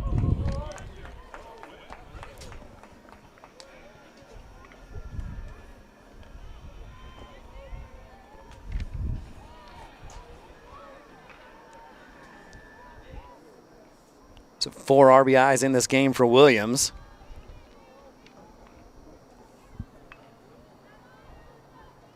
Owen Reynolds now up at the plate.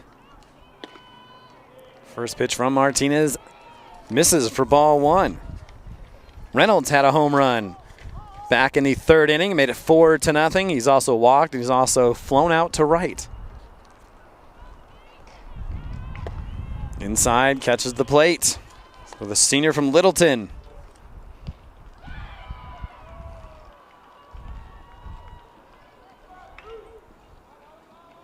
Had a great start to the season, went 6 for 6. That one goes foul against Fort Hays State earlier this season, actually the opener. He went 5 for 5 in game 1. He had 2 home runs in that game with 5 runs driven in.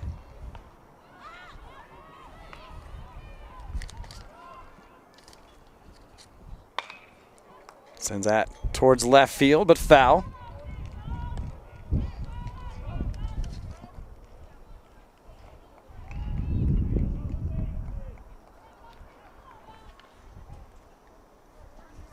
With another base hit here, Owen Reynolds. Get his 5th multi-hit game on the season. Misses on the outside. Roadrunners have put up a run in every inning except the 2nd.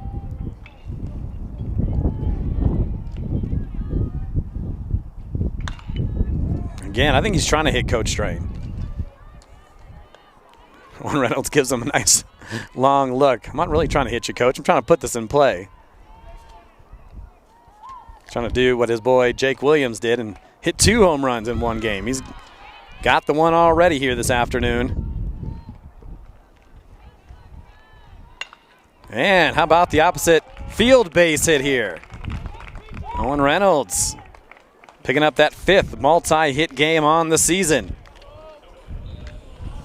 I'm going to bring up Cordova back up.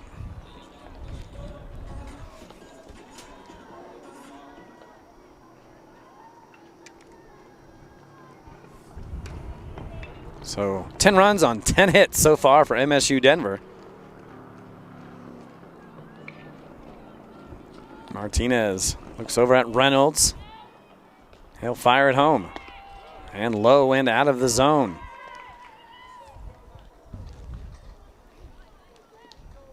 Cordova reached on an error in the 4th, struck out in the 3rd. He was also hit by a pitch, but earned the RBI.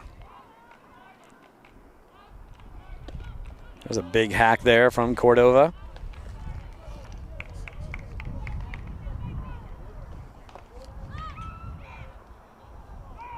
Getting the start here this afternoon, just his 6th start on the season.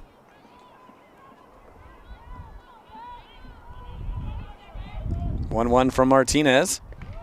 And the turf gets away, and Reynolds easily makes it over to second base. Reynolds now puts himself into scoring position.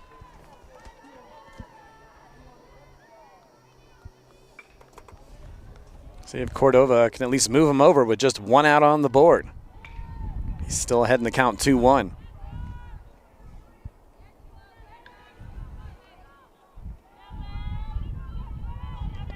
Swing and a miss. Nice off-speed pitch there from Martinez to even the count at 2-2. Alex Gonzalez in the on-deck circle. Still 2-0 in favor of Black Hills State at the softball game.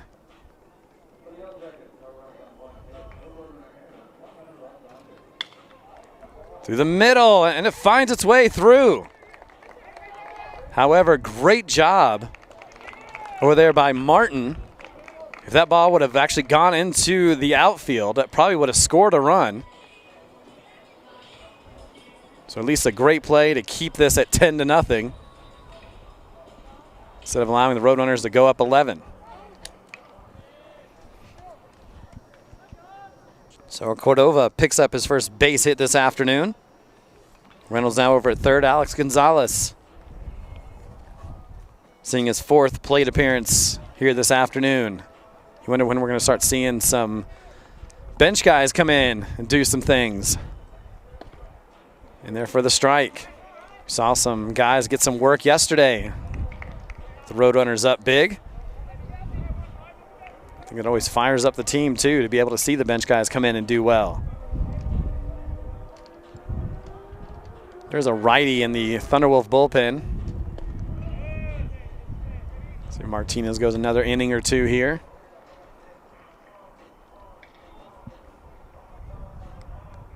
Not seeing much action other than fooling around by the Roadrunners in their bullpen. Not sure what they're doing.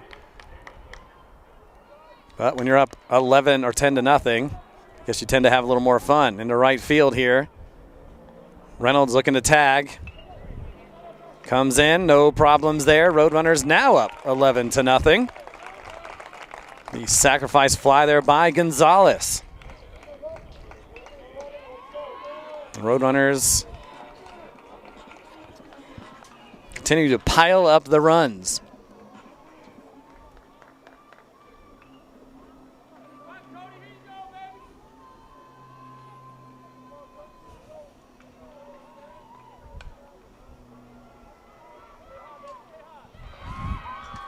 So Cody Schultz back up once again.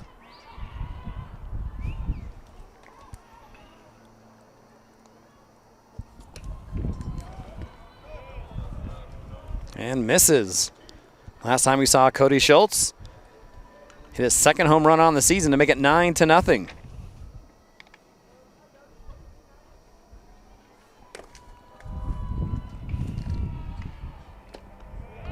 He misses low there, falls behind Schultz 2-0. 2 runs come across here in the bottom of the 6th inning.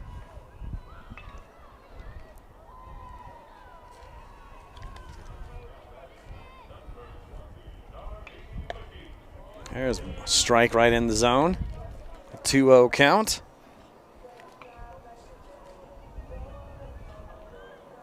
So Schultz played for Regis in 2018, played in 9 games with a .278 batting average, redshirted with MSU Denver 2019. Got a bit high for 3-1. Then in 2020, the 182 batting average, and comes in with a .313 batting average here this weekend, 1 of 4 yesterday. He's 1 of 3 today with the home run. And how about he picks up another base hit here this afternoon?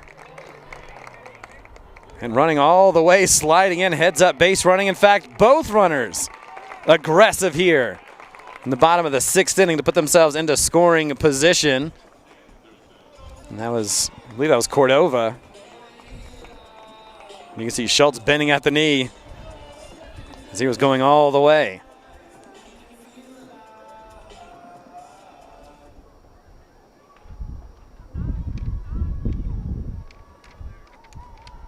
Top of the order, Chase Anderson, and we're going to actually see one of the coaches come out here and talk to Martinez, and we might actually get the change. So we'll take a quick break, tell you who the new pitcher is here on Roadrunners TV. Don't go anywhere. Roadrunners up 11-0.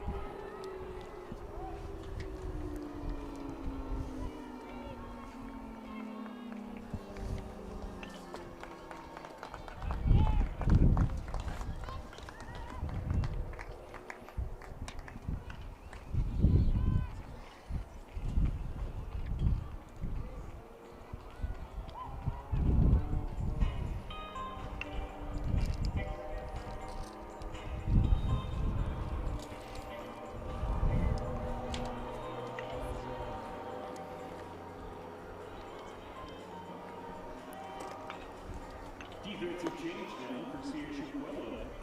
And the pitch, 0, Jared Peterson.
Short right field here, and it's hauled in. One pitch for Jerron Peterson.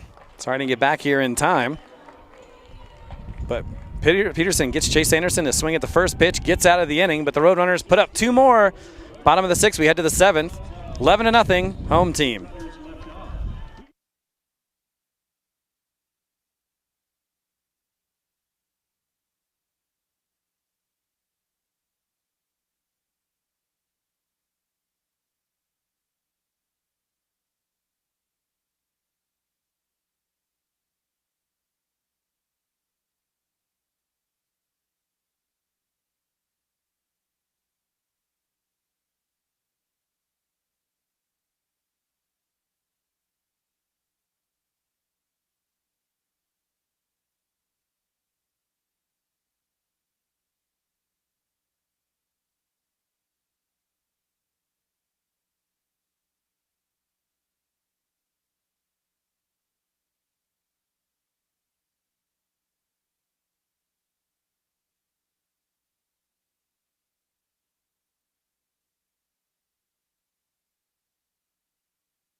Another long break for Cade Crader. Comes out here for the 7th inning against the Thunderwolves. He's going to see the top of the lineup, 1, 2, and 3. So Cody Martin, 0 for 2 against Crader so far. Thunderwolves still looking for that first run here this afternoon. Right into the glove. Crader showing off the athleticism. Probably needed that kind of awakening there after sitting on the bench for quite a long time. Nice play there by the senior. 1 out.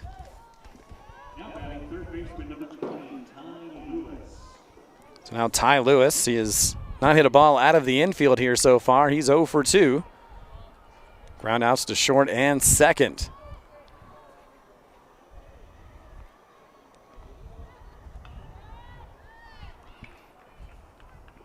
Right-hander looks in. Off speed a little high in the zone here to Lewis.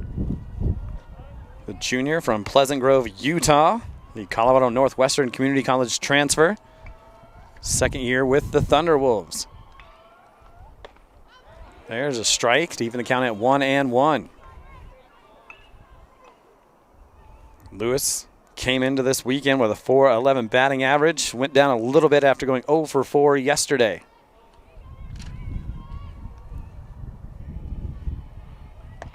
And watches that strike 2. Oh, strike 1, excuse me. Oh, that is 2. The scoreboard's wrong. 1-2 count here to Lewis.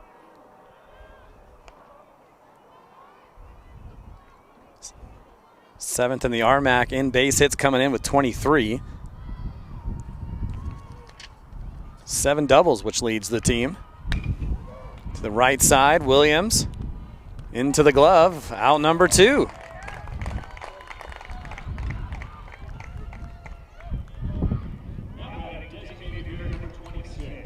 Two outs on the board, and Welch will give it another go against Crader. He's hit one to right field, and he's grounded out to third. Still looking for that first base hit for him here today. In there for the strike. Crader with 6 strikeouts so far through 6 2/3. Working with a nice, comfortable 11-0 lead provided by that offense, who averages 11 runs per game this season. That one off the turf.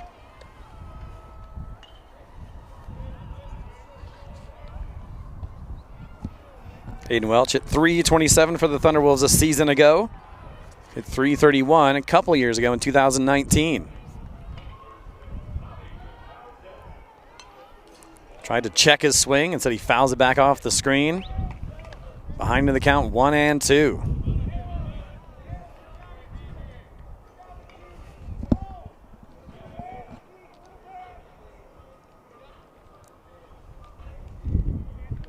MSU Denver looking for that 17th win this season. And he gets him to swing through it, and the big fist pump by the senior. Rolling along here in this game. 7 strikeouts. And MSU Denver up 11-0. Head to the bottom of the 7th. It's all Roadrunners here from the Mile High City.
So Deron Peterson, gentleman who got the final out with 1 pitch in the previous inning. We'll start things off here in the bottom of the 7th inning. Peterson, the 5'11 redshirt junior from Brush, Colorado, went to Brush High School. Sporting a 5.40 ERA. He's 1-0 on the season. A couple of relief appearances, 3 1/3. A couple of earned runs allowed, 3 hits, a walk, a strikeout. And opponents are hitting just .214 against him this season.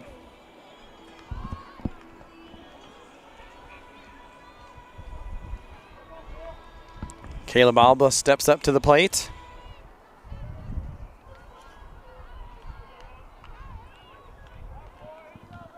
So Peterson, number 0 here. Jams Alba. And a play made over there by over at third base by Lewis. So we're quickly recording the out. He's got 2 pitches and 2 outs so far.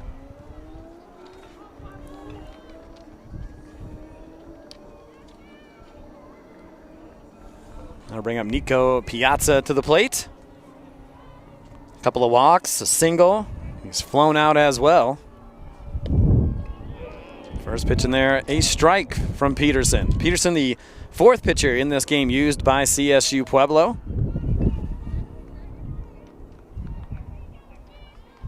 0-1 count. Into center, right center field. And hauled in there by Martinez. A couple of quick outs here by Peterson from CSU Pueblo.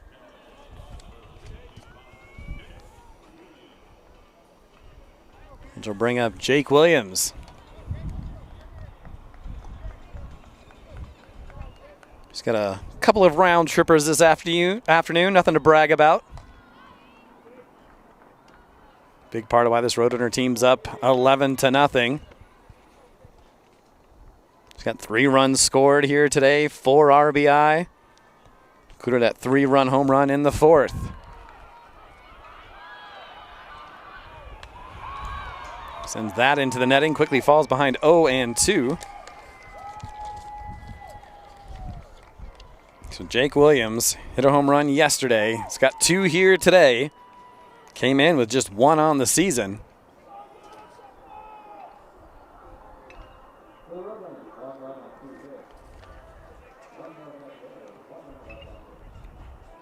Peterson careful with that pitch, trying to get him to reach, but may have been a little too far outside of the zone for Williams to make an offer at it. 2 outs are on the board. Peterson trying to get out of this inning unscathed. There's only been 1-0 on the board for MSU Denver here this afternoon. And that was way back in the 2nd inning. 3 runs in the 1st, 1 in the 3rd, 4 in the 4th, 1 in the 5th, and 2 in the 6th. 11 runs on 12 hits for Roadrunners. And this offense here today continues to slug against conference foe pitching.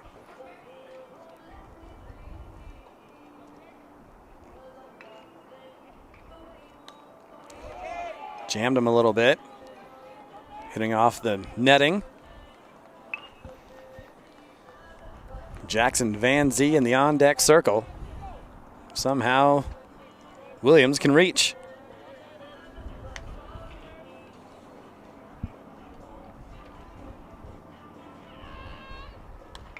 Again, jams him inside. Williams takes a hack at it, sends it foul.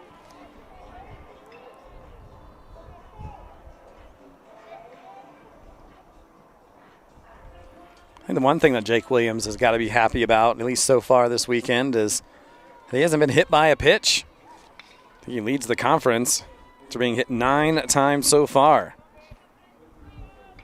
Oh, and as soon as I open my mouth, way to go, broadcaster.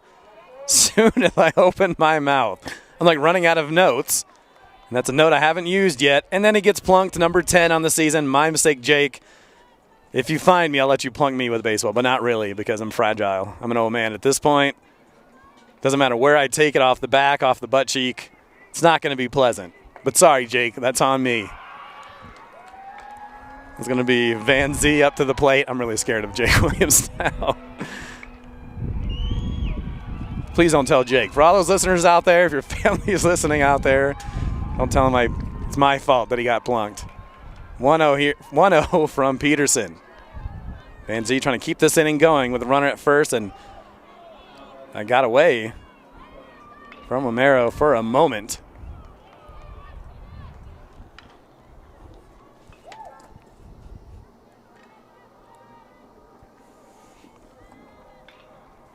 Van Zee grounded out to second in his last plate appearance. Ooh, and a half-hearted swing there. Thought otherwise halfway through it. Strike one. Softballs has put a run on the board. They're down 2-1 as they're in the 6th inning. Trying to take both games versus Black Hills State here this afternoon. Inside, may have been a little too inside. 3-1 count here for Van Zee. See what the freshman can do here. Does he take a swing or does he lay off? Nope, he gets out of the way. Now the Roadrunners have reached back-to-back at-bats here. So Van Zee over at first now. Williams over at second. So Owen Reynolds back up.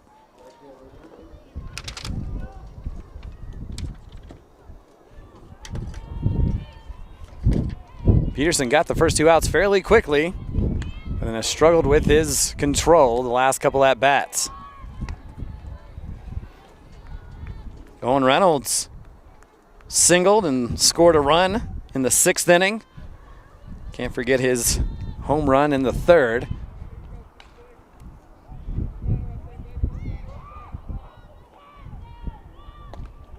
Nice pitch from Peterson. Reynolds quickly falls behind 0-2. Hard to say when we'll get these highlights up. With soccer going on, we'll probably get back to the office or back home around 10 p.m. tonight. If we can get the baseball highlights up tonight or tomorrow morning, we will definitely try to do so. But we'll have them up at some point. For those who wanted to see Jake Williams and his 2 home runs and Cade Crader, who's rolling along with his 7 strikeouts, we'll have highlights of that. We just have a full weekend here of sports. We have a soccer game at 10 a.m. tomorrow morning. And then back out here for 2 more baseball games. And softball also going on it tomorrow for 2 more games.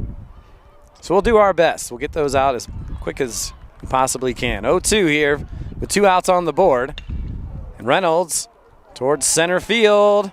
He's going to fall in for a base hit. 1 run's going to come around. And I think that's all they're going to send. So Owen Reynolds picking up another RBI this afternoon. 12-0 home team.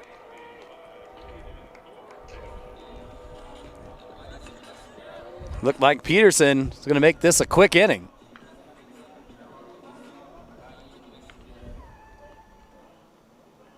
Roadrunners offense had other ideas.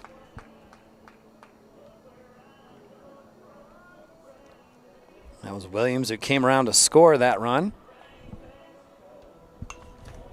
First pitch swinging there by Cordova. Sends it foul. Singled in his last plate appearance in the 6th. Also has an RBI on his stat sheet. Has a chance to add a couple more RBIs here with a base hit.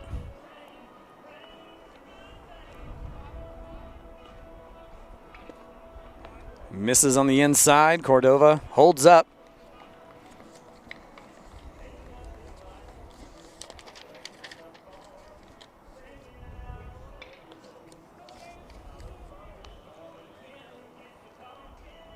See where Peterson goes here. On a 1-1 count. In there for the strike. We also want to give a big shout out to our outdoor track and field team in Pueblo. Head coach Janice Christopher and her squad trying to rack up some fast times and long jumps and so forth to try to earn some conference qualifying times and national qualifying times. And Cordova had to bend backwards there. 2-2 the count. So the outdoor track and field team off and running, pun intended.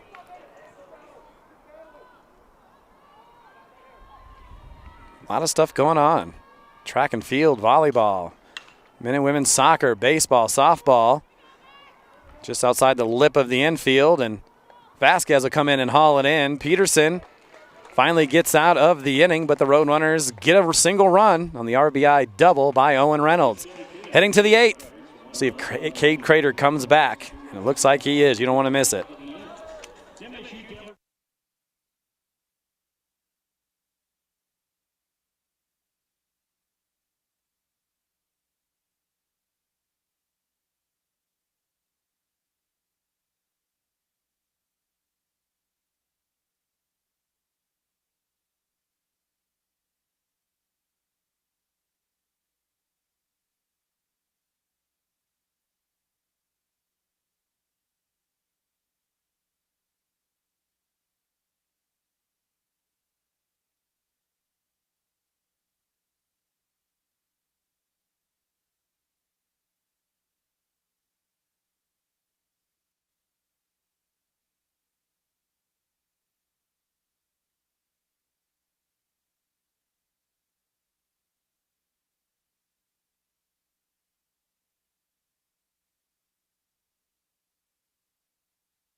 So as we mentioned, Cade Crader come back out here for the 8th inning. His team up 12-0. We're going to see Gibbons, Romero, and Williams. At least that's who's scheduled for this 8th inning. And off speed a little high in the zone here to Gibbons. He was 0 for 2, just his 3rd plate appearance. We've got Roadrunners with 5 plate appearances, but Cade Crader has shut down this Thunderwolf offense so far. Swing and a miss.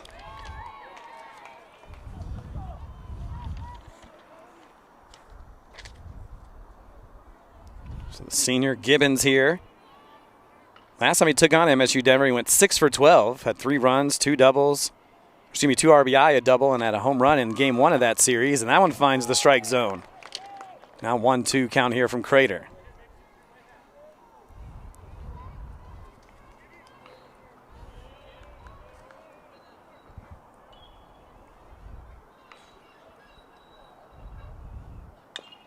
Hacks that one, but sends it foul.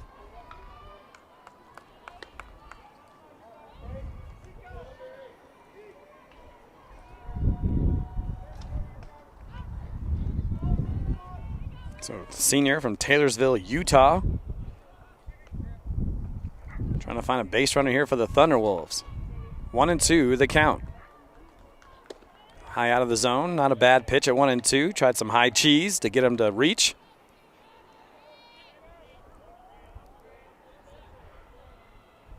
Crader's done a good job messing with all the levels. From up near the head and down near the ground. Chase Anderson.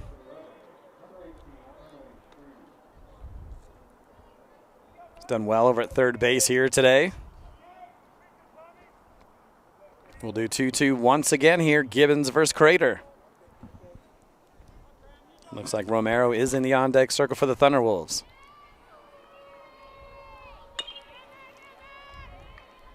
Stays back, throws it across the diamond. In time by half a step. Chase Sanderson using the gun from third base to keep the Thunderwolves off the base paths. Crader's got to be appreciative of that. Now we'll see Romero. Now batting the catcher, number 5, Stone Romero.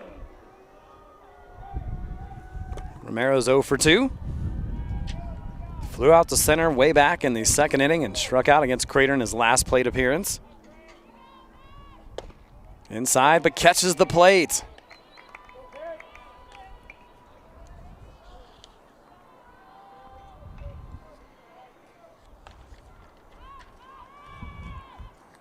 Oh, 1 here from Crader. Foul tips that and quickly falls behind 0-2. Romero went 0 for 4 against MSU Denver in his previous series against the Roadrunners earlier this year. Had a couple of strikeouts. Came in with a .269 batting average. Did not play, as we mentioned yesterday. And that fastball high, not a bad idea on an 0-2 count. A lot of sun here in the Mile High City and not a lot of clouds. We had a lot of cloud coverage, had some rain for about a 10-15 minute stretch. We're lucky not to get more than that yesterday. That one in the turf. 2-2.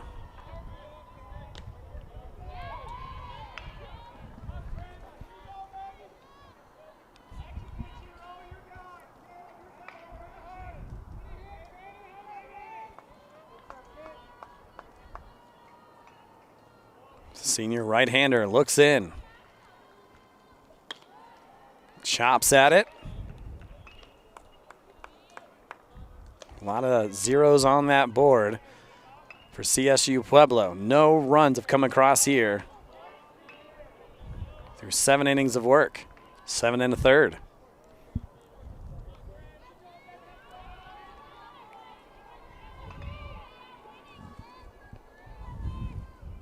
Romero lays back on the off speed and pays for it. Another strikeout for Cade Crader. Put that as number 8 on the scoreboard for the senior. 2 outs on the board.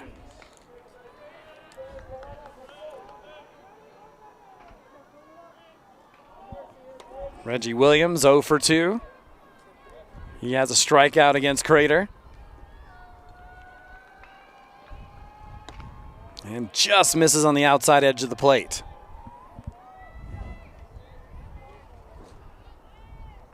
We got Colorado Christian, and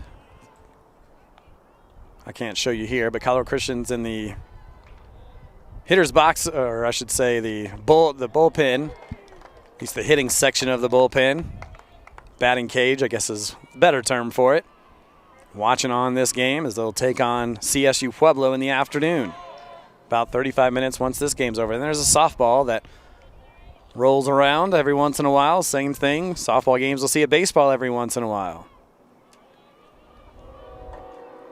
1-1 count here from Crader. Reggie Williams on the left side of the dish. Late swing sends it foul. Heads towards those batting cages. Now 1-2 count here.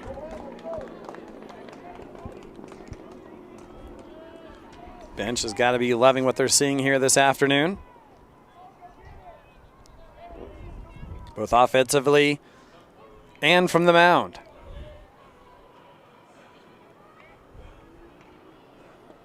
Crader low in the turf.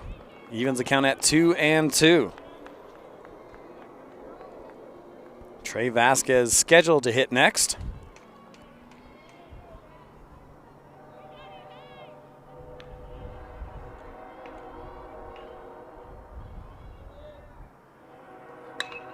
Into right field, Piazza hauls it in. Another 0 on the board. And Cade Crader, masterful this afternoon. 8 strikeouts, no runs on the board. Take a quick break, bring you the bottom of the 8th here in just a moment.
We're in the bottom of the 8th inning here at the Assembly Athletic Complex. Roadrunners up big here, 12-0. The Roadrunners will try to add on a few more insurance runs here. Gonzalez, Schultz, and Chase Anderson scheduled to hit. With a big lead, you never know who's going to come in and get some hacks here in this contest. Schultz sends that foul. We got Peterson back out here once again.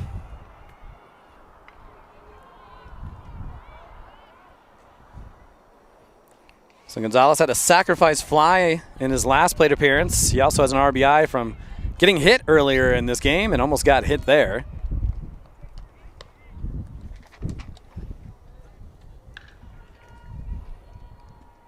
And as I look over at the softball game, we're all knotted up at 2 apiece. Roadrunners with runs in the bottom of the 5th and 6th innings. Trying to sweep the day. This one to the right side, but goes foul.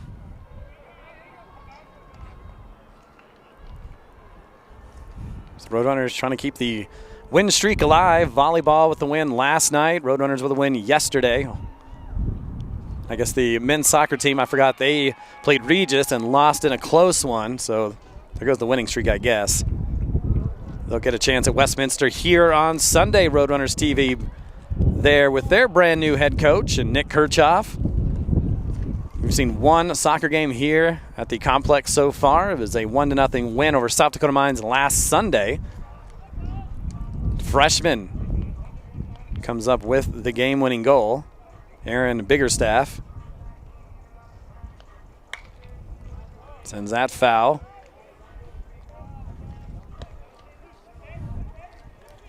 Kirchhoff, a lot of experience in the RMAC. Was a player for Fort Lewis College. Went to 2 national championships and won 1 of those. Then his head coach, Jeremy Gunn, went on to coach at Stanford. And he would eventually follow him as an assistant in this one. Sent a long way over the fence. Took a long time to watch that one. I think they were wondering if it was going to go foul, but it stayed fair, and Gonzalez picks up another home run here for MSU Denver here this afternoon, making it 13-0.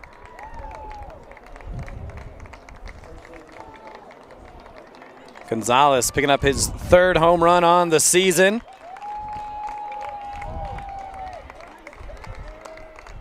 You just can't stop this Roadrunner offense. There's too many of them. Who do you pitch around?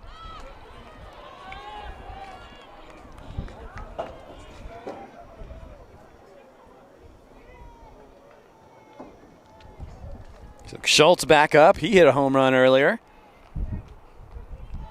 Everybody's getting into the hitting act here. Misses low for ball one.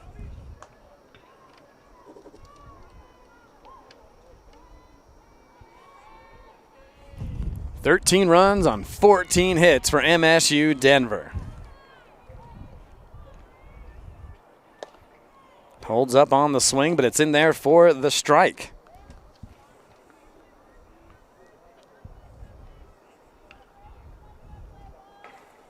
So Gonzalez and his home run, 4 for MSU Denver in this game, and Peterson just may have lost it, but he's not happy. Schultz is not happy. Thought maybe he was getting targeted there.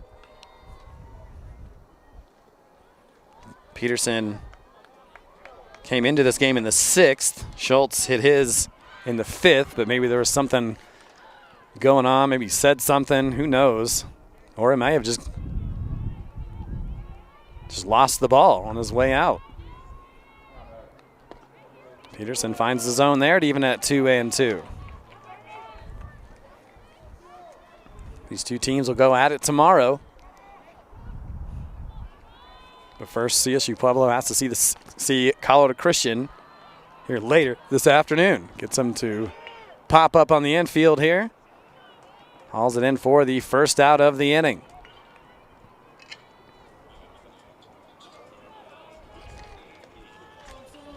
Top of the order. Once again, Chase Anderson seeing his 6th plate appearance here this afternoon. Does have a single in the 4th. This has been his only base hit so far this afternoon. But he does extend his hitting streak. Peterson in there for a strike. Alba in the on-deck circle.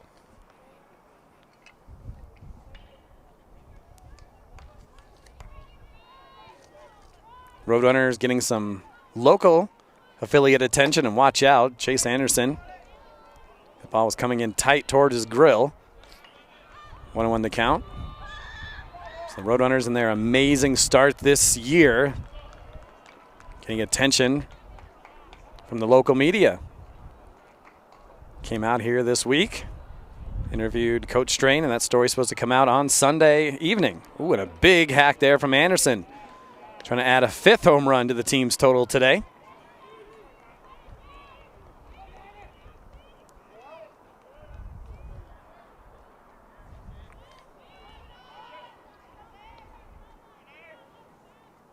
Peterson here versus Anderson. And he has to bend out of the way once again.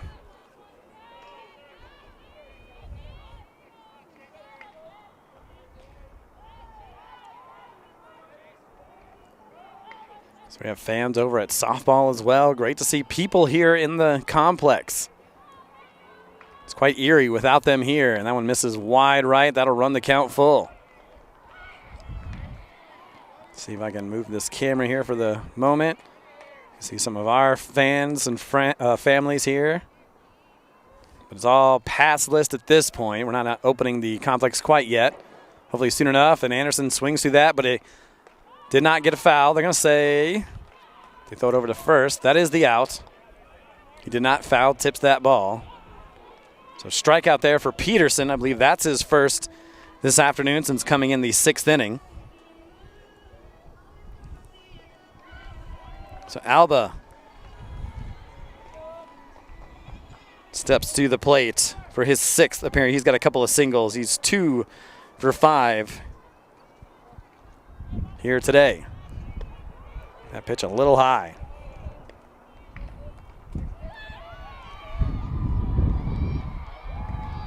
Another strikeout for Darby McGee, who's still going strong here. Just 2 runs on 6 hits. I believe she started the game. Inside, finds the plate, although it looks like it almost hit the hands of Alba. Maybe he just likes to be tight in there near the dish. 1-1 from Peterson. This is outside and in the turf. 3 runs in the first for MSU Denver. They also put up a 4 spot in the 4th. A couple runs in the 6th. And singles all over the place, minus the second.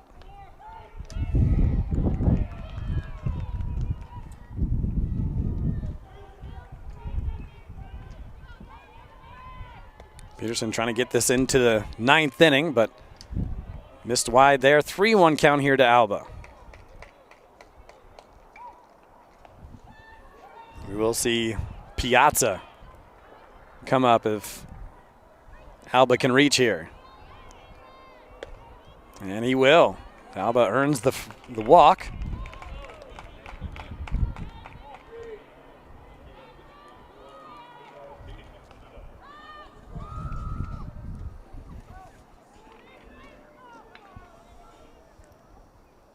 Seen 7 walks by CSU Pueblo pitching.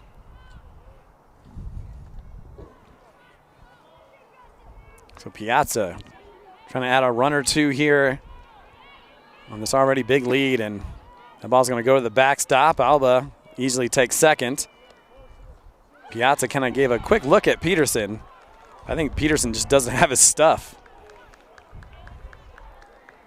He's missed badly a few times. And you can see Aducci, the umpire, having some conversation toward Pueblo.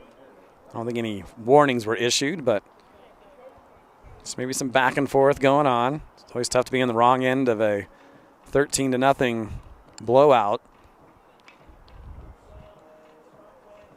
So Alba with a small lead over at second base, Piazza. That does find the zone for strike one.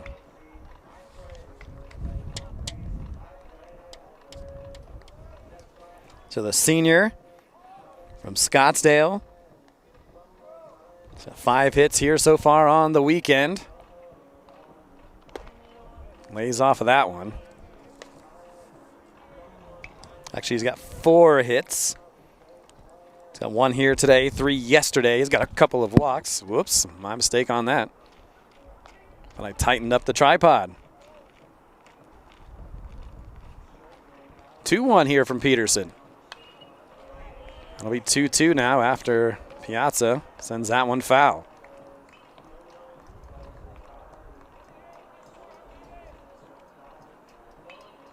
With yesterday's 3 hits, he's got 3 straight multi-hit games. If he gets a base hit here, he'll add another one.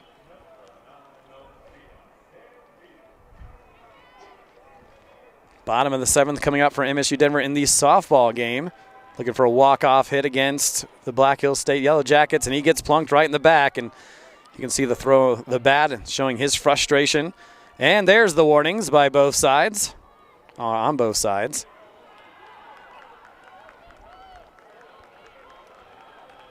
So Piazza never feels good to get a fastball between the numbers.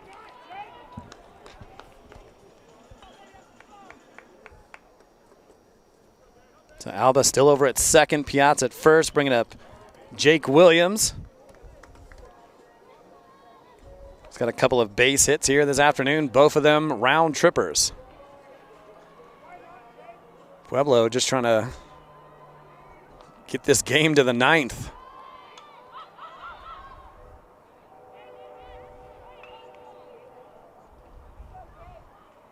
I think they were giving Piazza a little time here to heal up for whatever that's worth. Now we're ready to get back underway here.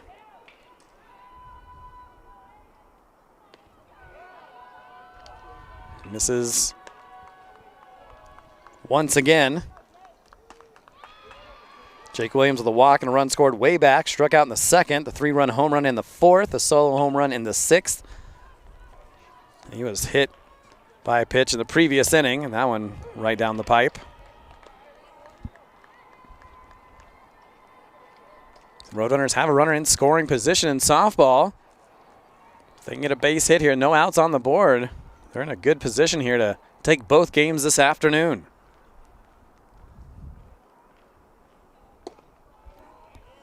May have been a little up. Now 2-1 here to Williams.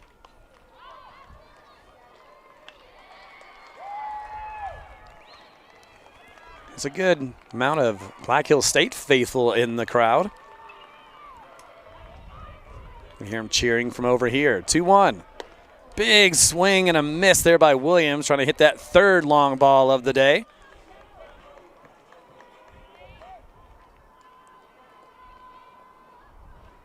Peterson 1 strike away, pushing this one into the top of the 9th.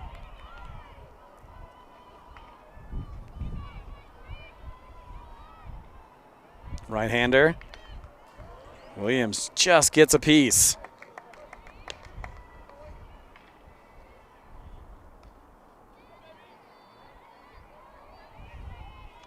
Runners at first and second for MSU Denver.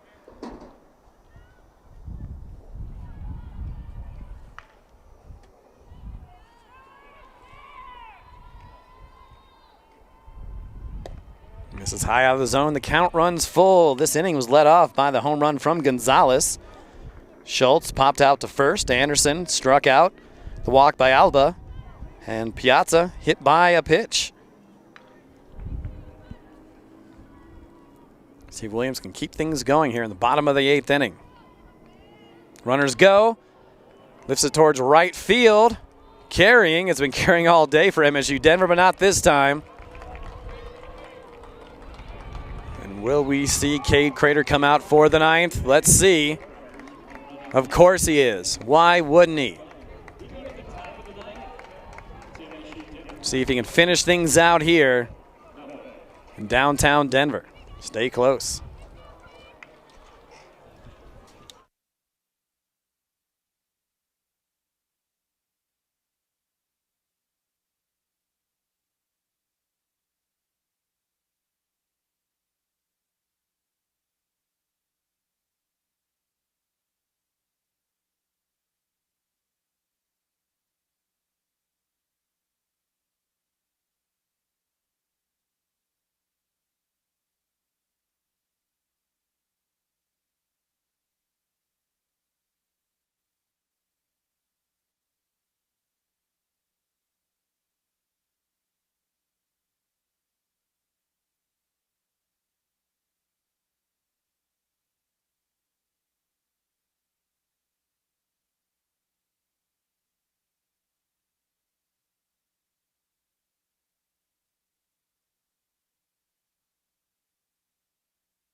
Eric Lansing back here with you in downtown Denver into the 9th inning. Roadrunners up big 13-0. Cade Crader back out here once again.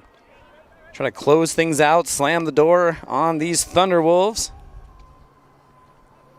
Cade Crader, 8 strikeouts so far. He's going to see the number 7, number 8, and number 9 hitters.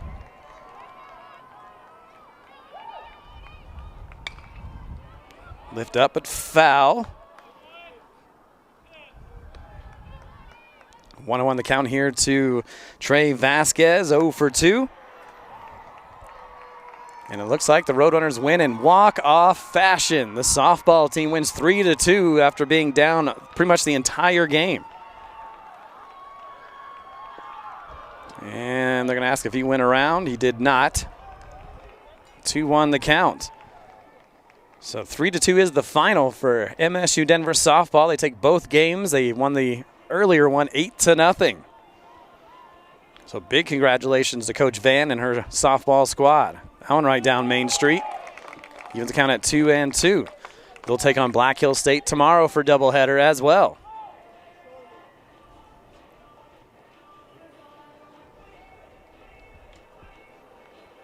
So senior Crader wants to step off here, tapped his chest, saying that's on me. Needed to regroup.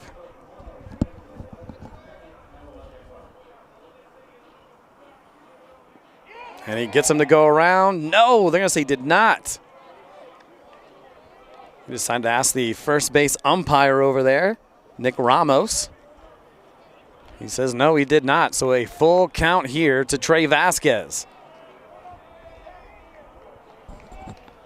For those who are watching the softball game, might want to come over here to baseball. And a swing and a miss, strikeout number 9. Crader gets the first out here in the top of the 9th inning.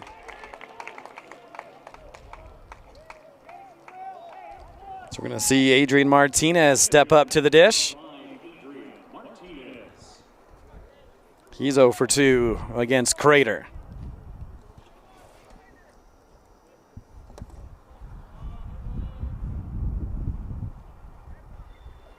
Ooh, and that almost hit him.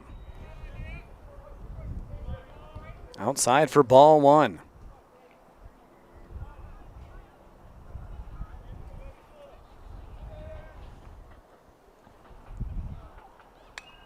Foul tips that back into the netting.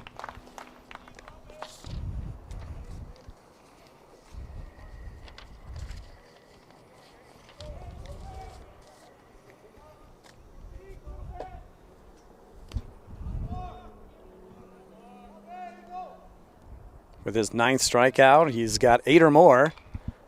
That one's sent high and foul. But with his 9 strikeouts, he now has 5 games of the 6 that he has played in. Oh, excuse me, that was in 2020. He had 8 or more strikeouts in a game. He's had 8 or more strikeouts in all, now 5 of his games here this season.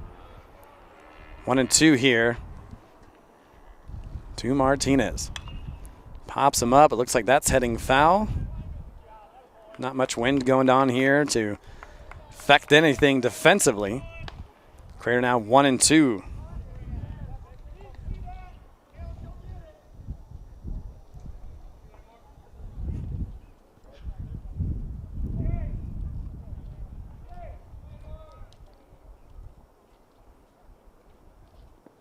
Into the turf, evens the count at 2 and 2.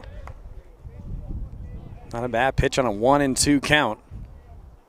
Roadrunners with those 13 runs on the board. CCU waiting in the wings for the Thunderwolves here after this one's over. In there for the strike. Double digits for the senior. Just 1 out left remaining in this game. That'll bring up the number 9 hitter. And it'll be a pinch hitter, J.P. Hopkins, coming in.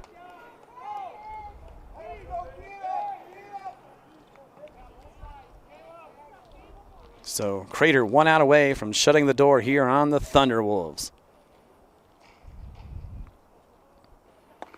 Right down the pipe, strike 1.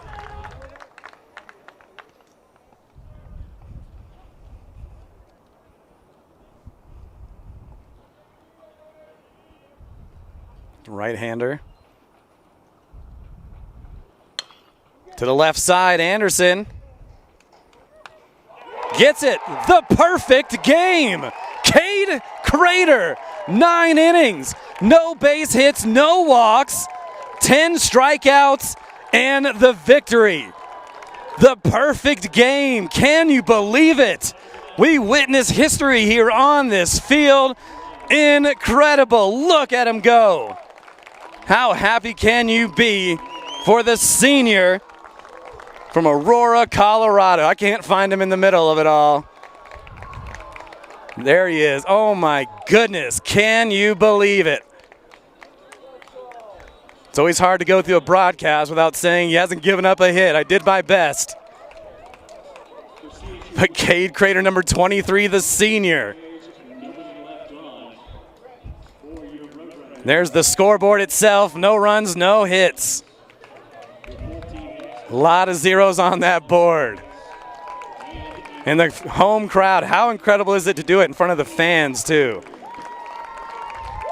It was quiet as a tomb here in this 9th inning. Everybody knew it. I'm sure he knew it. And he was tough enough to battle through it and finish it and complete it. See the fans standing up, cheering on the senior. Oh, man, what an outing. It doesn't get any better than that, and it can't. perfect game for Cade Crader. I can sit here and watch him hug all his teammates all day.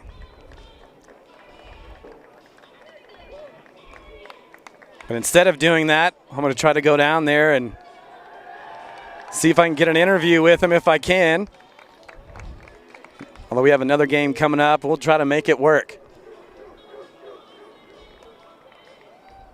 Speech.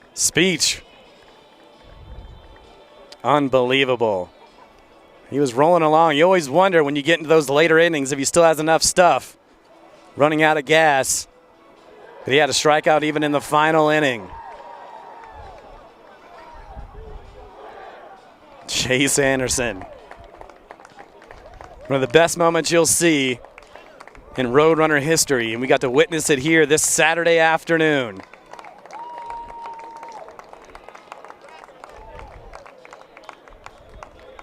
I think that's Coach. That's one of the other players. Wondering when there's Coach Vig, the pitching coach. You know he's got to be proud of his hurler.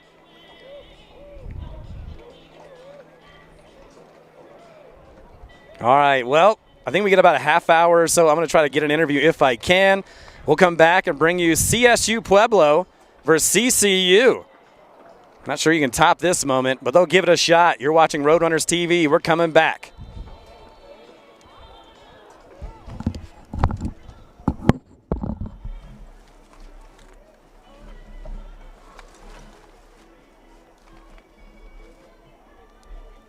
Just go ahead and film and go.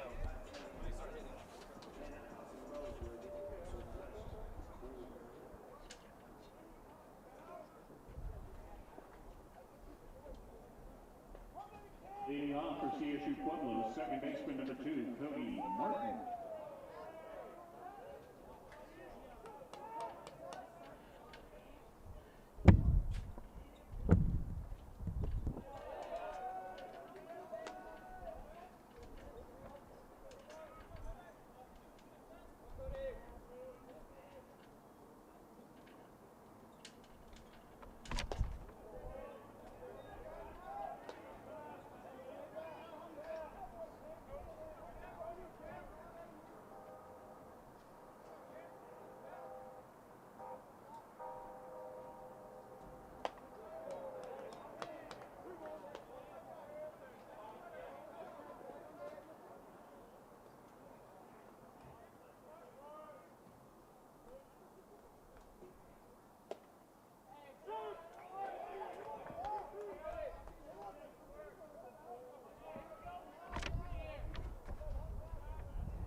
Second designated hitter number 20, Tommy Lewis.